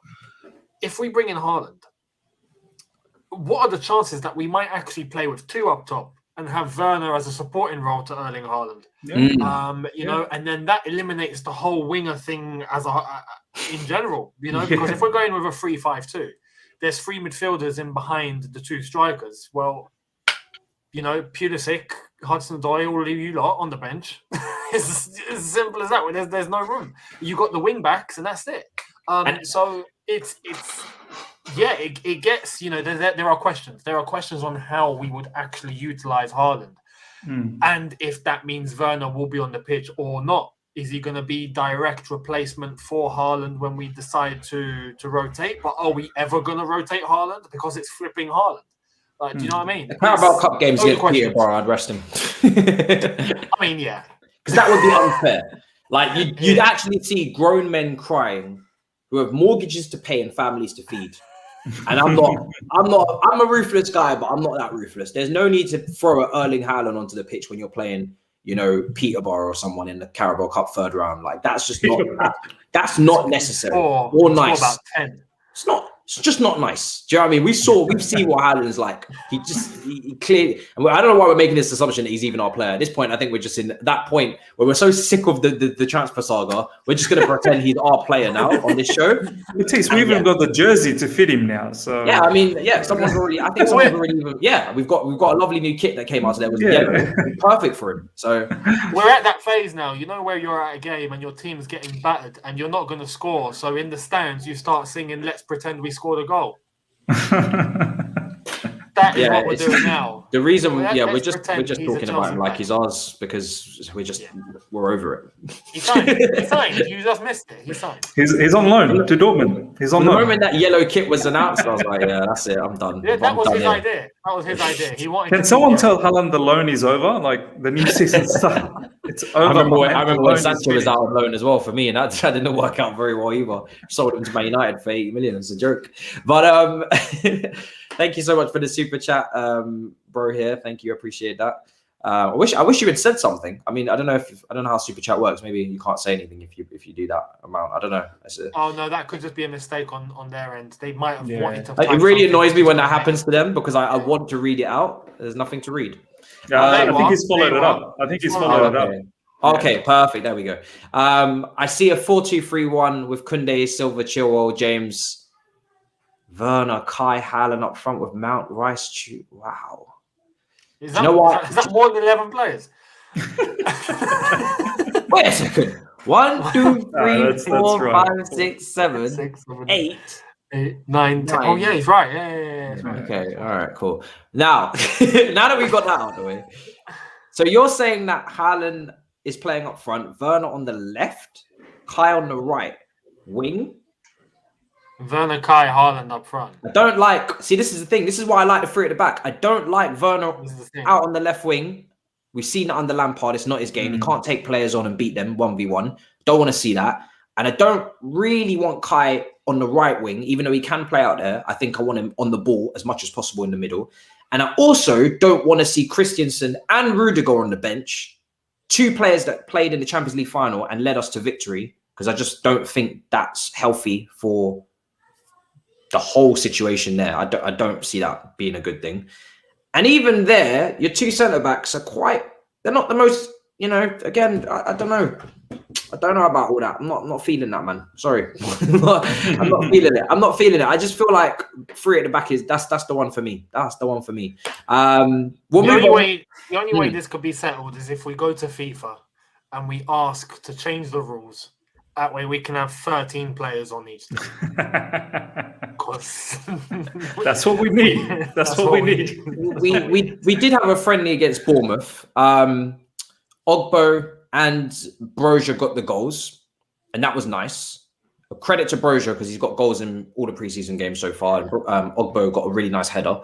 Tammy's valuation is now dropped by 5 million because of the header that he missed. That pains me deeply to say, but that is the facts of the matter. Because any club scouting him, and they are scouting him because they are interested for him, and they are going to have to then watch him and keep an eye on him. Seeing that header missed, I'm telling you now in the negotiation room, 5 million down. You know what someone needs to do, Matisse? Have Cristiano Ronaldo's compilation, but put Tammy's face there. I'm sure one of our Chelsea boys can do that and then make him look. But do you know what? This is literally scouting season. For any clubs that have not been prepared in the market and are now going for the last ditch deals on deadline day, they're looking for players now. Tammy is in the shop window now and he misses a header like that. Do you know how I know that's his valuation just dropped off from 40? Well, first of all, he misses the header and now it's actually out on the TL that it's reportedly that Chelsea have had to drop their valuation from 40 million to 35 million. But also, Bakayoko did the same thing in Dublin when Lampard was in charge and his valuation probably dropped by like 15 million because of the performance he was putting out there. I was at one of the games. He didn't even hit me in the eye with one of his passes. And then suddenly we can't get rid of him ever since then. You think it's, hey. I don't know if you guys saw during that friendly that we had against Bournemouth, but on the Twitter line, as soon as Tammy missed, I think because he had about 4 chances, and then that header. But when that header, CFC Dubois and a few of the others on Twitter putting up Tammy propaganda, and they were tagging Arsenal, going, "Oh, he's such a fantastic striker. Oh, he's a legend at the club. He's Drogba-esque. You can honestly get him now because proper salesman stuff." Had to be get your man, Arsenal. Get your man. We might have to resort to that. We might have to resort to that at this rate. One thing I will not be sold, but I'm going to paint the picture anyway, and I'm going to make you guys respond. There's a player called Danny Drinkwater, and he's absolutely had an incredible game against the mighty Bournemouth. We're going to have a good conversation now. And Drinkwater has done the Jorginho role, and he's had to survive the mighty Bournemouth press, in a friendly match. Now, if we don't sign a DM after loaning Gilmour, who can do the same thing, but is more energetic, covers more ground, younger, better, and more peng. He's an adorable kid, honestly. Ever since I seen him with the little helmet, racing around his little car, he's an adorable, bless his heart. So I've just mentioned so we've just loaned out Gilmour, and I thought he was doing that because he was going to bring in a 4th choice midfielder that Tuchel could trust, because he couldn't really trust Gilmour at the start because he said it, bottom of the pecking order, you're quite young. If we've got all that competition ahead of the 2 midfielders, just mention like 5 players that could be rotated over the course of the season, but we can't have 4 reliable top midfielders because Danny Drinkwater has had a masterclass against Bournemouth. Talk to me. All right, I want to, because I know Younes was very hyped as well, and I was very intrigued by what I saw from Danny Drinkwater. Yeah, I couldn't believe it either, Younes. I was like, I love this. Is that Danny Drinkwater or is that Jorginho back from his holidays early? I mean, this is what I'm going to say, right? I've got a message for you, guys. I love it when they do this. I've got a message just for you.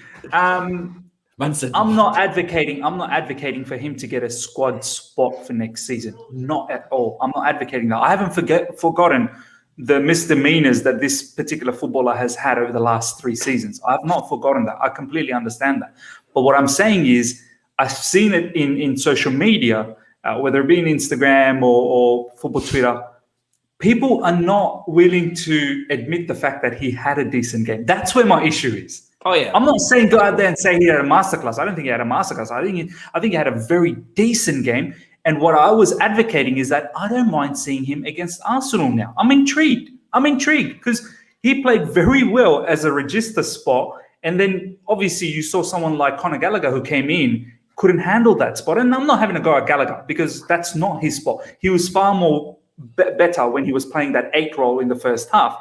But I need to appreciate what Drinkwater did, and I get it. The caveat is Bournemouth, it's pre-season, but his passing ranges and the way he was just one touch passing it everywhere, I was more inclined that I don't mind seeing him against Arsenal, see where it goes. If anything, it will increase his value, and Marina has an opportunity to perhaps sell this guy on a good amount of money. But the other thing that I want to say is, and Younes will know this very well, and Matisse as well, Rudiger was getting hammered under Frank Lampard. If it was up to the fans, Rudiger would have been gone. This is where I got interject, because Rudiger was getting hammered really because of off-the-field stuff, not because he was a terrible player. Like, maybe people didn't rate him that highly, but there's a difference between where Rudiger's coming from, who's been a consistent, he's been playing football for the last few years, and Danny Drinkwater, who's just come off the back of beating up someone in the under-23s match, and suddenly now he's playing in Chelsea's first team in a Champions League winning midfield. And we've seen Barkley have pre-seasons and then turn it off when the season starts. This is a player that has not been playing, and this is the same argument I use for Masunda. So it's got nothing to do with who I rate and who I don't, because I like Charlie Masunda. He's had an injury for like 2 years now.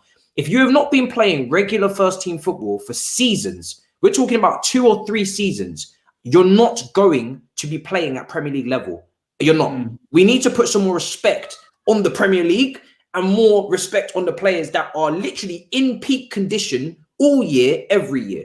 You can't just go from playing under-23s matches against Tottenham and getting kicked out the Burnley team for turning up late to training or whatever the hell happened to suddenly now reviving yourself. Sorry, how many real revivals have we actually seen? I'm not talking about Rudiger. I'm talking about what Drinkwater's been doing the last few years and then now going on to be playing in a top team like this. How many times have we seen it? Because I can't think of any examples. As I said, Matisse, I'm not advocating for this, but my whole point about the whole argument was that, you know, even God gives you second chances. Like, we're fans, do you know what I mean? Like, I'm not saying that, you know, go out there and do it now, but I was really surprised at how unhappy some fans became that, oh, why did he perform so well? I wish he never performed well. Get him out. Mate, he performed well. Just say he did. So that's where my issue was. Just, you know. I mean, if we can get some money for him, and if this prop, maybe the prop is to get money, I don't know, but we're trying to gas it up to get 5 million. That would be great. But as soon as our midfielders are back and ready to play, they need to be playing. Like, I personally don't want to see Drinkwater playing all of the friendlies just because he's playing well. For me, we need to be playing the players we're going to be using next season as quickly as quickly as we can, so we can get them ready for the game against Villarreal. Yeah. Unless someone's going to tell me Drinkwater's starting against Villarreal, then these friendlies are we're not wasting time, because we don't have midfielders ready to play, as we saw with the options. But when the midfielders come back, they, like Mateo Kovacic, he needs to be playing. Do you know what I mean? We need to be playing the guys who are going to be. Would you like to see Drinkwater play against Arsenal? Who's available for us currently? This is the thing. It should be Kante, Mateo Kovacic. All of those guys should be back, except for Jorginho, I think. But I'd like to see Kova and Kante then. I don't think they're going to be thrown in. I think it's still early because they've only just come back. I think maybe the Tottenham game they have a chance, but for Arsenal, we might see something similar to what we saw against Bournemouth, if I'm honest. I don't want to rush them, but as soon as they're ready, for me, they've got to play, because we need to be getting ourselves ready for the season. Too much time, Chelsea, and this happens only because we have a massive squad of players that we shouldn't have here anymore. We spend too much time in pre-season experimenting, trying over different combinations, and then half of those players don't even play in the season, and then we're not ready because we've been pissing about. You know what I'm saying? I agree with you. Although this season, there is obviously the fact that the Euros happened.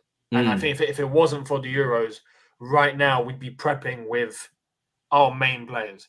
And I think it's only because the players had to have a holiday. I mean, Mason Mount isn't even back yet. He's about to come back, along with James and the Italians, Jorginho, Emerson. They are only just returning because they need a holiday and they've had it. So there's that factor. If it wasn't for that factor, I don't even think we'd see Drinkwater play. But the fact that all these players have only just come back, they've had holidays, they've needed some time off. Now they're in the run of things. They're back at training, but they're not ready to be put into a match situation. It gives the opportunity for Drinkwater to play because he's all we got at the moment, you know, and some of the other lads that we've seen playing as well. So eventually, I think the Arsenal game, maybe by Tottenham, we will surely have at least most of the main team back. And then we can start looking to Villarreal. But yeah, it's just the way it is, I guess, for this season. Yeah. For me, look, I think, Sorry, what I do want to add is let's not act a little bit silly here. Drinkwater will not be in the squad. That's just. I mean, we're linked with Shermini. Do you know what I mean? We're linked with Shermini as well. You're seeing some of these players playing, I reckon, 2 reasons. One, because, again, as I've just said, many of the lads have been on holiday. They've played the Euros. They need a break. They're coming back to pre-season. Cool. the other reason is these players have an opportunity now to play, and Chelsea to up their value. That way, we can get the hell out. They can get out the club, and we can get some money for them because they're just sitting here doing nothing now, and we can't arrange loan deals again. Like, this is a good opportunity to. We're going to probably have to, because I don't see people paying for half of these players that we have in this market. Like, it's already difficult enough to get rid of them in a normal market, then to get rid of them in a market where clubs have not had fans in stadiums and most of them are broke is incredibly challenging. This is why we're having to sell off the valuable young assets that we have to raise money instead of the deadwood, because nobody wants the deadwood. That's why they're deadwood. Nobody wants Drinkwater. Nobody wants Barkley. Nobody wants Zappa Costa. Nobody wants Baba Rahman, despite the great cross that he put in. Nobody wants Batshuayi. I got an idea. Yeah, let's go back to Dortmund and let's tell them, all right, lads, look, yeah, we've got. Don't do this. This is gonna blow your mind, lads. Get the list out like the way Matisse does in his video. Just get a PowerPoint presentation and just play Drinkwater's performance against Bournemouth, Barkley's performance in the pre-seasons before the last couple of years, Batshuayi's season at Dortmund when he scored all those goals. I don't know when Baba Rahman was ever good. Well, just in Germany. Play the assist against Bournemouth. Play the assist. Latest form. You know what I mean? Zappa Costa when he scored that goal. When he scored that goal in the Champions League, play that. And maybe we can scrabble enough together for a good PowerPoint to present. I mean, this is incredible. All of that, and then go, and we'll give you some cash. Give us do you know what, boys? Just on a different note, like, I can understand why Chelsea this particular window have been focusing a lot more of the outgoings. It's just a sad thing that a lot of the outgoings are our academy boys who are touted to be very good footballers. We need the other players that are actually not that great to move on. But I'm not surprised that some of our signings are taking a bit more time, because the names you guys have just dropped, it's incredible. Like, the list is so huge. I can't believe we got ourselves in this mess. Look, who was the financial controller at that time? I know it was Marina who does, but there must be some accountants. Like, surely they would have gone, Senor, there's too many players in our roster. Let's get some of them out. That 17-18 window, was the worst thing in the world. Okay, and that's got a tax now that has survived for this amount of time. Look, it's 5 years later, and we're still talking about it.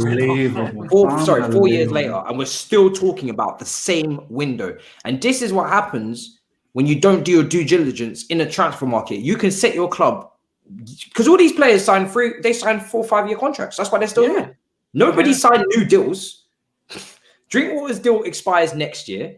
Zappa Costa must have signed a 4-year deal. And good salary as well. He's on 120k a week, Drinkwater, lads. That's why he never went. Honestly, that window. I'd sit around drinking water for that. Drinking water. But Matisse, I mean, the way this is the other thing, man. People get so upset when we talk about wages. It's important. We have to be very careful about the wages. And now Rudiger wants a lot of money. He probably deserves it. But then soon you're going to have a Koundé who's going to come in. I want more money. Do you know what I mean?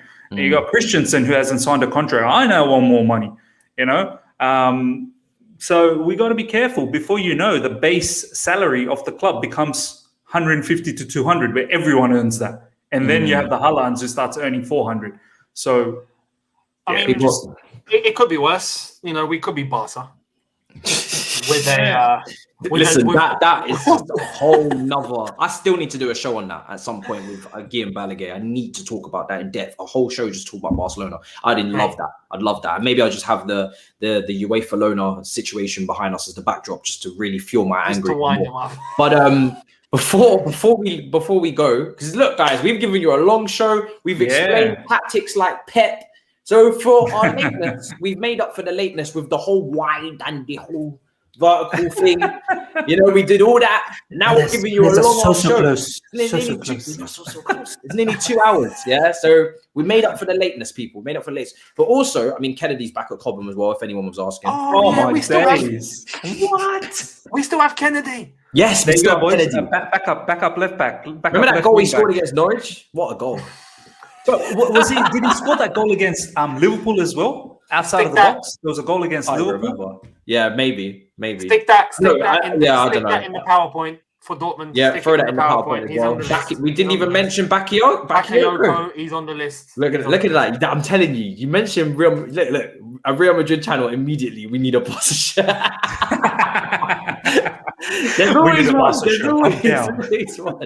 There's always one.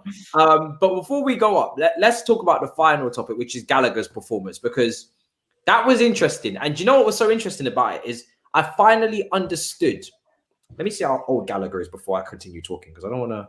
Because I know he's not a teenager. 8 years old. Some say he looks like Haaland, so he did, and that was all going for him. It was all going for him, right? Now, like I said, we don't want to judge too much of a preseason game, but he wasn't good for me, and I disagreed quite quickly with people on the TL about him straight after, because they were saying, "Well, I think he was great," or "Oh, well." And again, we're not judging harshly off a preseason game, but we're talking about what happened on the pitch, right?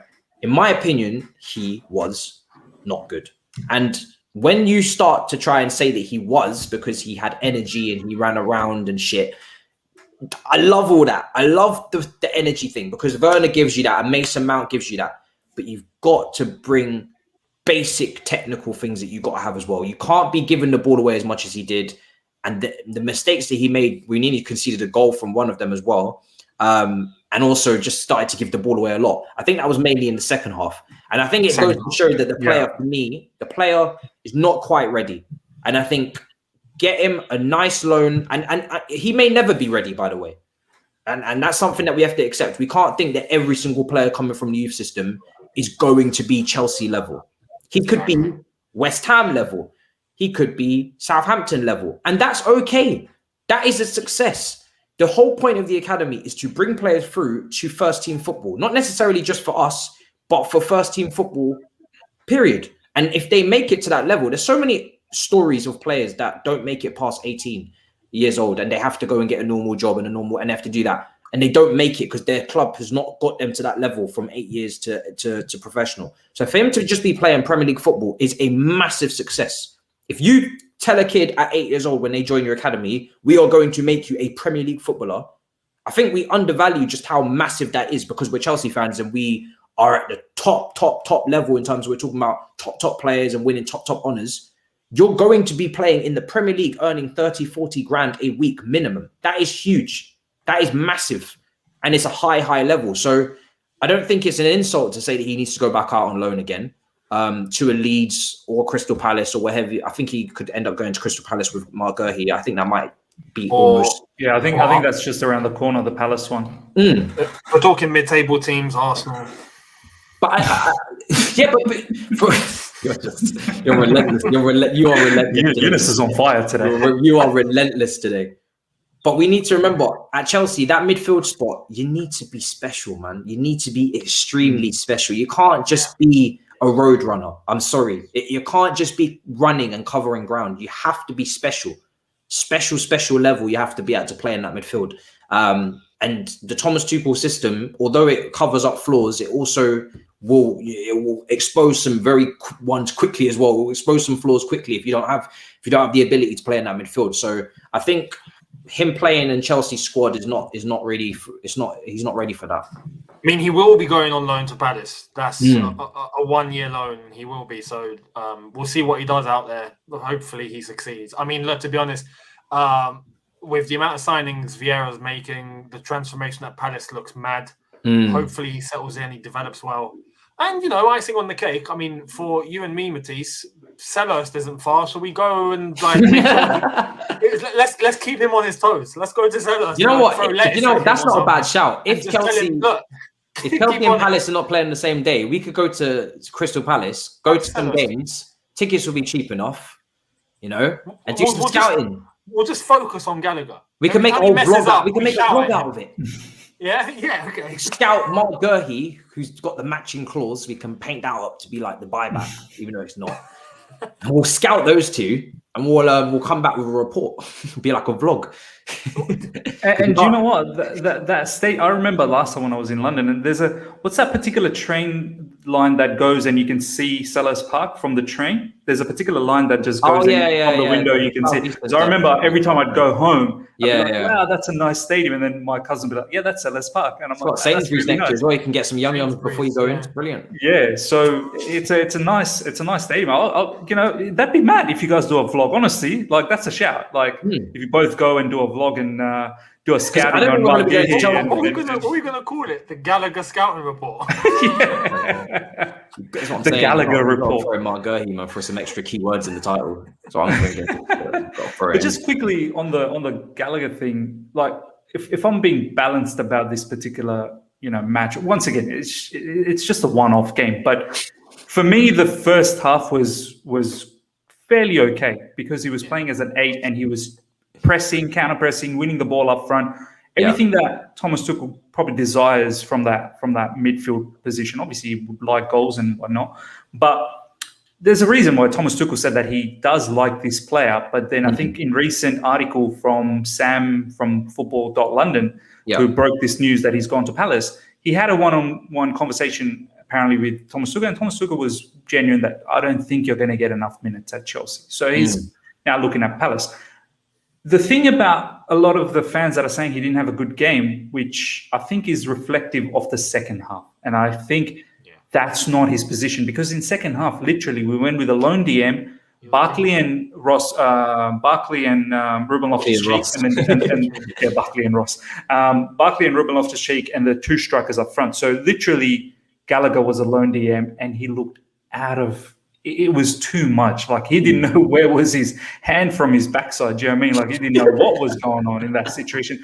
And that's why I tweeted that we've literally lost all the balance from first half. And this is why I was intrigued about Danny Drinkwater. I don't want to talk too much about him. I think the live chat hates this particular player.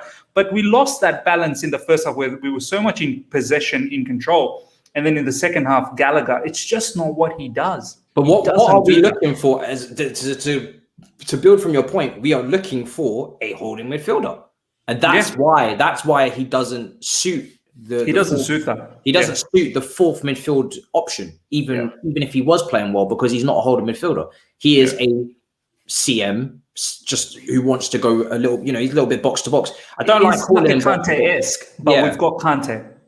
And we've got even Kova who wants to do that as well. And I can't call him box to box because I feel like I'm being disrespectful to the term box to box, because Essien was a true box to box midfielder. Ramirez was a true box to box midfielders. In truth, I don't really think we have box to box midfielders. I think we've got some regista and we've got a ball winning midfielder and we've got a lovely ball carrying midfielder. We don't really have box to box midfielders. Probably Ruben. Ruben probably the only one that comes into my mind. Maybe but even Ruben, then, I can't even remember defensively if he's got enough there in terms of his awareness and scouting and whatnot to be a defensive minded switched on. Like Essien and Ramirez, those are your proper box to box. Do you know what I mean? Like like Ramirez could score goals, like properly actually score. Assist as well. And Essien was smashing them in from God knows where. So it's like, I don't really feel like we've really got those true box-to-box midfielders anyway. And I wouldn't call Gallagher that either, because he hasn't got the end product to be giving him that title either. So someone said false boxes. false boxes. You know what? I might actually start calling them that. False boxes midfielders. That's what I might call them. We have midfielders. Callum could be known as the false right wing back. There you go. There's another name. Midfielders. I like that. The whole thing's just false. Over one says, on so long in Asia, they're awake now. Good morning, people. That is funny. That's funny. I'm not gonna lie, that was a good one. I don't even know why that took me so long to read as well. Mikel underrated. We're not gonna go into the whole. Yeah, we're not gonna go into the cabinet and go into the old Chelsea midfielder draw and start talking about that, because we're gonna be here for a long time. But I do miss the old midfielders we used to have. But we got some decent ones now. It's not too bad. Over one smashes it. Yeah, basically you're saying we need an African. Basically, Ramirez was Brazilian, to be fair. He was Brazilian. Brazilian. No, but maybe from African background, mixed heritage. But maybe even someone like Jude Bellingham is more looking in that box-to-box mold. True. Yeah, Jude Bellingham. He looks like as if he's got that, just the stature, the height and the physicality is just, and the tech. But he's also got that as well. So it looks like Jude Bellingham might be that kind of guy as well. So that's the kind of mold I'm talking about that we don't really have. Or that Russian we mentioned earlier on, Dimitrov Rysov.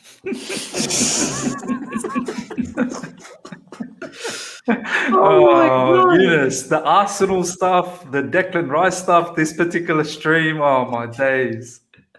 This is what you get in an evening show.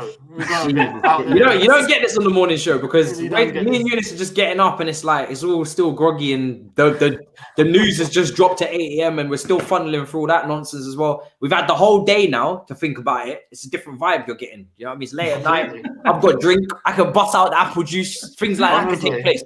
I can't bust out the apple juice at 11 a.m. It's frowned upon. It's actually frowned upon. Yeah, I can't do that. Whereas if I do that now, it's a whole different situation. So some of you guys need to think whether you want the night show or not, because I think you might like it. You might like it. You know what? The night show is buzzing, by the way. We've got nearly 750 people, man. Get those likes up, guys. No, let's not even ask them anymore. We're gonna do that. When your parents used to do the reverse psychology, don't like it, dislike it. How about that? Let's do that now. That's not means the whole season. We're not going to ask them. Yeah, we're not going to ask them. We're going to see if it works. Reverse psychology. We now they know our plan. It's like we're going to go back to the whole Thomas Tuchel girl in the playground reference. Shit, they just said if you're chasing and chasing and chasing and you're too kidding. By the way, the dislikes are going high. Hey, you shut up with that dislike button. I was just joking, man. I'm doing a social study. Oh, now you want to listen. And when I asked you to like before, you didn't want to do it. He's like, William, literally, this brother, he was like, the dislikes are up to 10. Literally, look at this. Hold on. Look at this, yeah? William, I noted your name down. At the start of the show, he was like, oh, would you guys please drop a like? William was like, I'll like it if I want, yeah? If I like it, I'll like it. Now, I said, dislike it. William's like, what is about? They love the hate. They love the hate. You see that dislike button, people. If you just shift a little bit to the left, just move the cursor a little bit. There's a dislike button that's facing upwards. Exactly. Yeah, that's what you want to hit. Look, if you really want to dislike it, hit the like button. Dislike it. William. As soon as I said dislike it, William was like. Now you know what? We'll flip it on them. Yeah, because they want to flip it on us. We'll flip it on them. We've got one more card to play. Dislike means this I like, doesn't it? Oh my days! No, Younes, no. Oh no. My God! Hit whatever you want. Was that a dad joke? You like it? This I like. Oh my God! That's like that. I'm telling you, the night show. Exactly. Just don't even interact anymore, people. Maybe just press the share button. We try it. How about let's try that? Yeah. Hit the save button. I don't even know what that does. Yeah. By the way, what is the save button? The save button just puts it onto your playlist. So I just personally reserve that for you. Puts it on the microwave. You know what's bad? If people start unsubscribing, that's where we're in the mud. Oh man. But yeah, do you know what, guys? I mean, just to round up now, but it's been a long show. I really just can't wait for the football to start now. We're not far away from the Villarreal game and the Crystal Palace game. Mark Gurley returns to Stamford Bridge, and he's going to be playing at Stamford Bridge live in the flesh at centre back.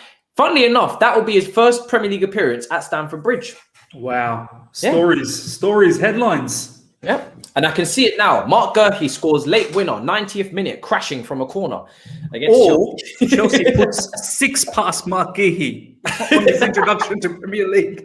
Erling Haaland grabbed him by the collar and says, "This is my club now." Chelsea put 6 past Gurley's Palace as Gurley scores the 7th because he had an own goal. This I like. This I like. Oh man, I'm looking forward to it. Hopefully, we get our signings done before the first game of the season. That would be nice. What date is that game actually? And just 14th of August. 14th of August, and then after that, it's literally 2 weeks until the end. So yeah, we can only hope. So yeah, people, this will be returning back to its usual time slot next week because I have Oil Boys moving to Thursday nights because that's Europa League football now. And obviously we can't do it on Tuesday nights because we've got Champions League football to talk about and games to watch-alongs to do and reviews, So we don't want to be, putting that next to that. That's just too much content. But yeah, we thought when Tottenham are playing on Thursdays, when West Ham are traveling to Belarus, that's when we'll host the Oil Boys and keep you entertained from that shocking football. I don't know why someone's spamming no. It's happening, whether you like it or not. And London Clubs Carnage, I have no idea what day that's going to be during this season. We're having some massive issues in the group chat organising that time. So bear with us if the show gets cancelled. No idea what time that show is going to be on. Seriously, everybody's got completely different schedules and days that they're available. So we'll see when that happens. But we'll be doing a watch along for Arsenal as well. And it's not actually getting cancelled. Don't worry. But yeah, we'll be doing a show against Arsenal, a watch along as well. And yeah, that's all I have to say really on that front. Ask a rhetorical question with a like or dislike. You're making me do a lot of brain power right now. That comes in the morning show. Brain power in the morning show, not on the night show.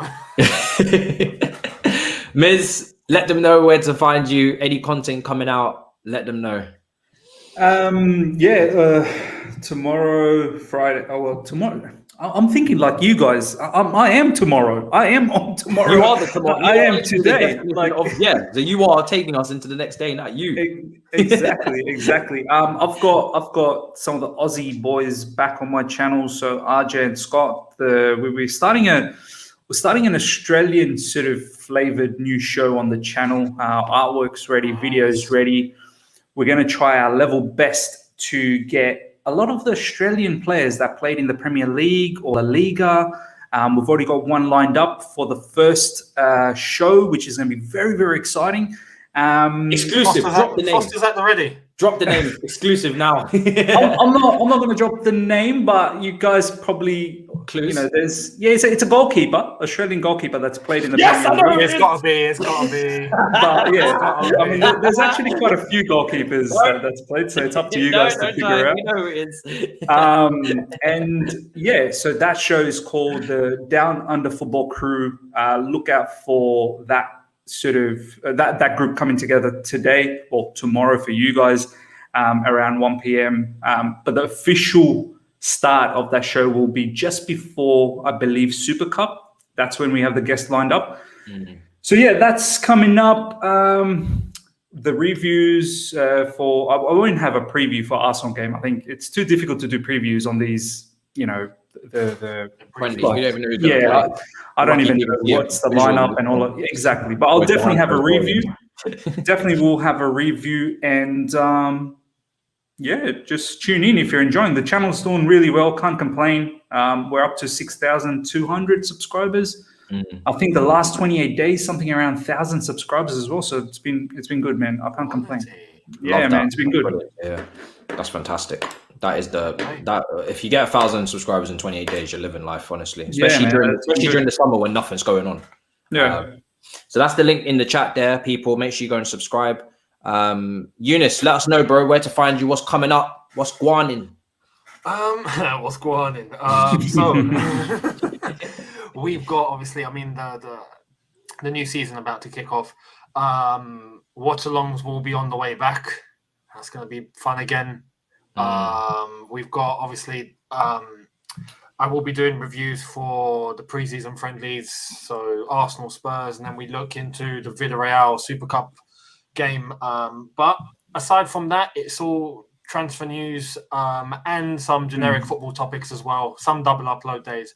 And then we just get back into the rhythm of things. So when the season kicks off, it's back to the normal preview, watch-along, review schedule, and just keeping up with what's going on in the news. So, Interesting. And Love that. obviously, as the season starts, I'll be looking to up my Twitch again, like I did during the Euros. So I'll be on there too. Lovely stuff. People from me, we're going to try this season to do it where it's 2 streaming days in terms of shows. So this show, Oil Boys, London Clubs Carnage, and then one more show that I'll add, which will probably incorporate Liverpool, Man United in some way, because those are the other clubs that I haven't touched on, unfortunately. And then the rest of the days will be videos. So 5 days a week videos, 2 days a week streams, with 2 shows on each day, and then watch-alongs on top. So yeah, that's basically how you should view this channel going into the season. Twitch starts on Sunday. That's going to be a whole different thing. It's going to be just streaming, talking about football like we do on here. But if you like the streams and you're only getting them 2 days a week here, then they'll be near enough every day on Twitch, and that's where you'll see the likes of me and Dami and Anita, and other combinations that you've seen on this channel. They'll be on Twitch. So yeah, that's really it, I think. And big up to everybody that was in the chat. I mean, like I said, we went so long, the Asian community definitely caught us there. And you got a 2-hour show. 2-hour shows never happen. They never happen. So, you know, this has been good today. You know, we got the whole Pep tactical analysis. We got Miz. He brought in the tactical analysis he does from his channel on here as well. You got it all, you know, you got it all. And we even spoke about spaghetti for some random reason. So make sure you go and subscribe to all the channels. Check out the video yesterday. Thank you very much, Victor. I wasn't happy with it because of the lighting. And we've spoken, me and Saj have knuckled down. We said the next video we bring to you is going to be A1, people. We can do better than that, okay? So watch out for Friday's video, well, today's video. And yeah, that's all I have to say. So I will leave you with that, and try not to leave the dislike button inflated when we leave. If you could be so kind.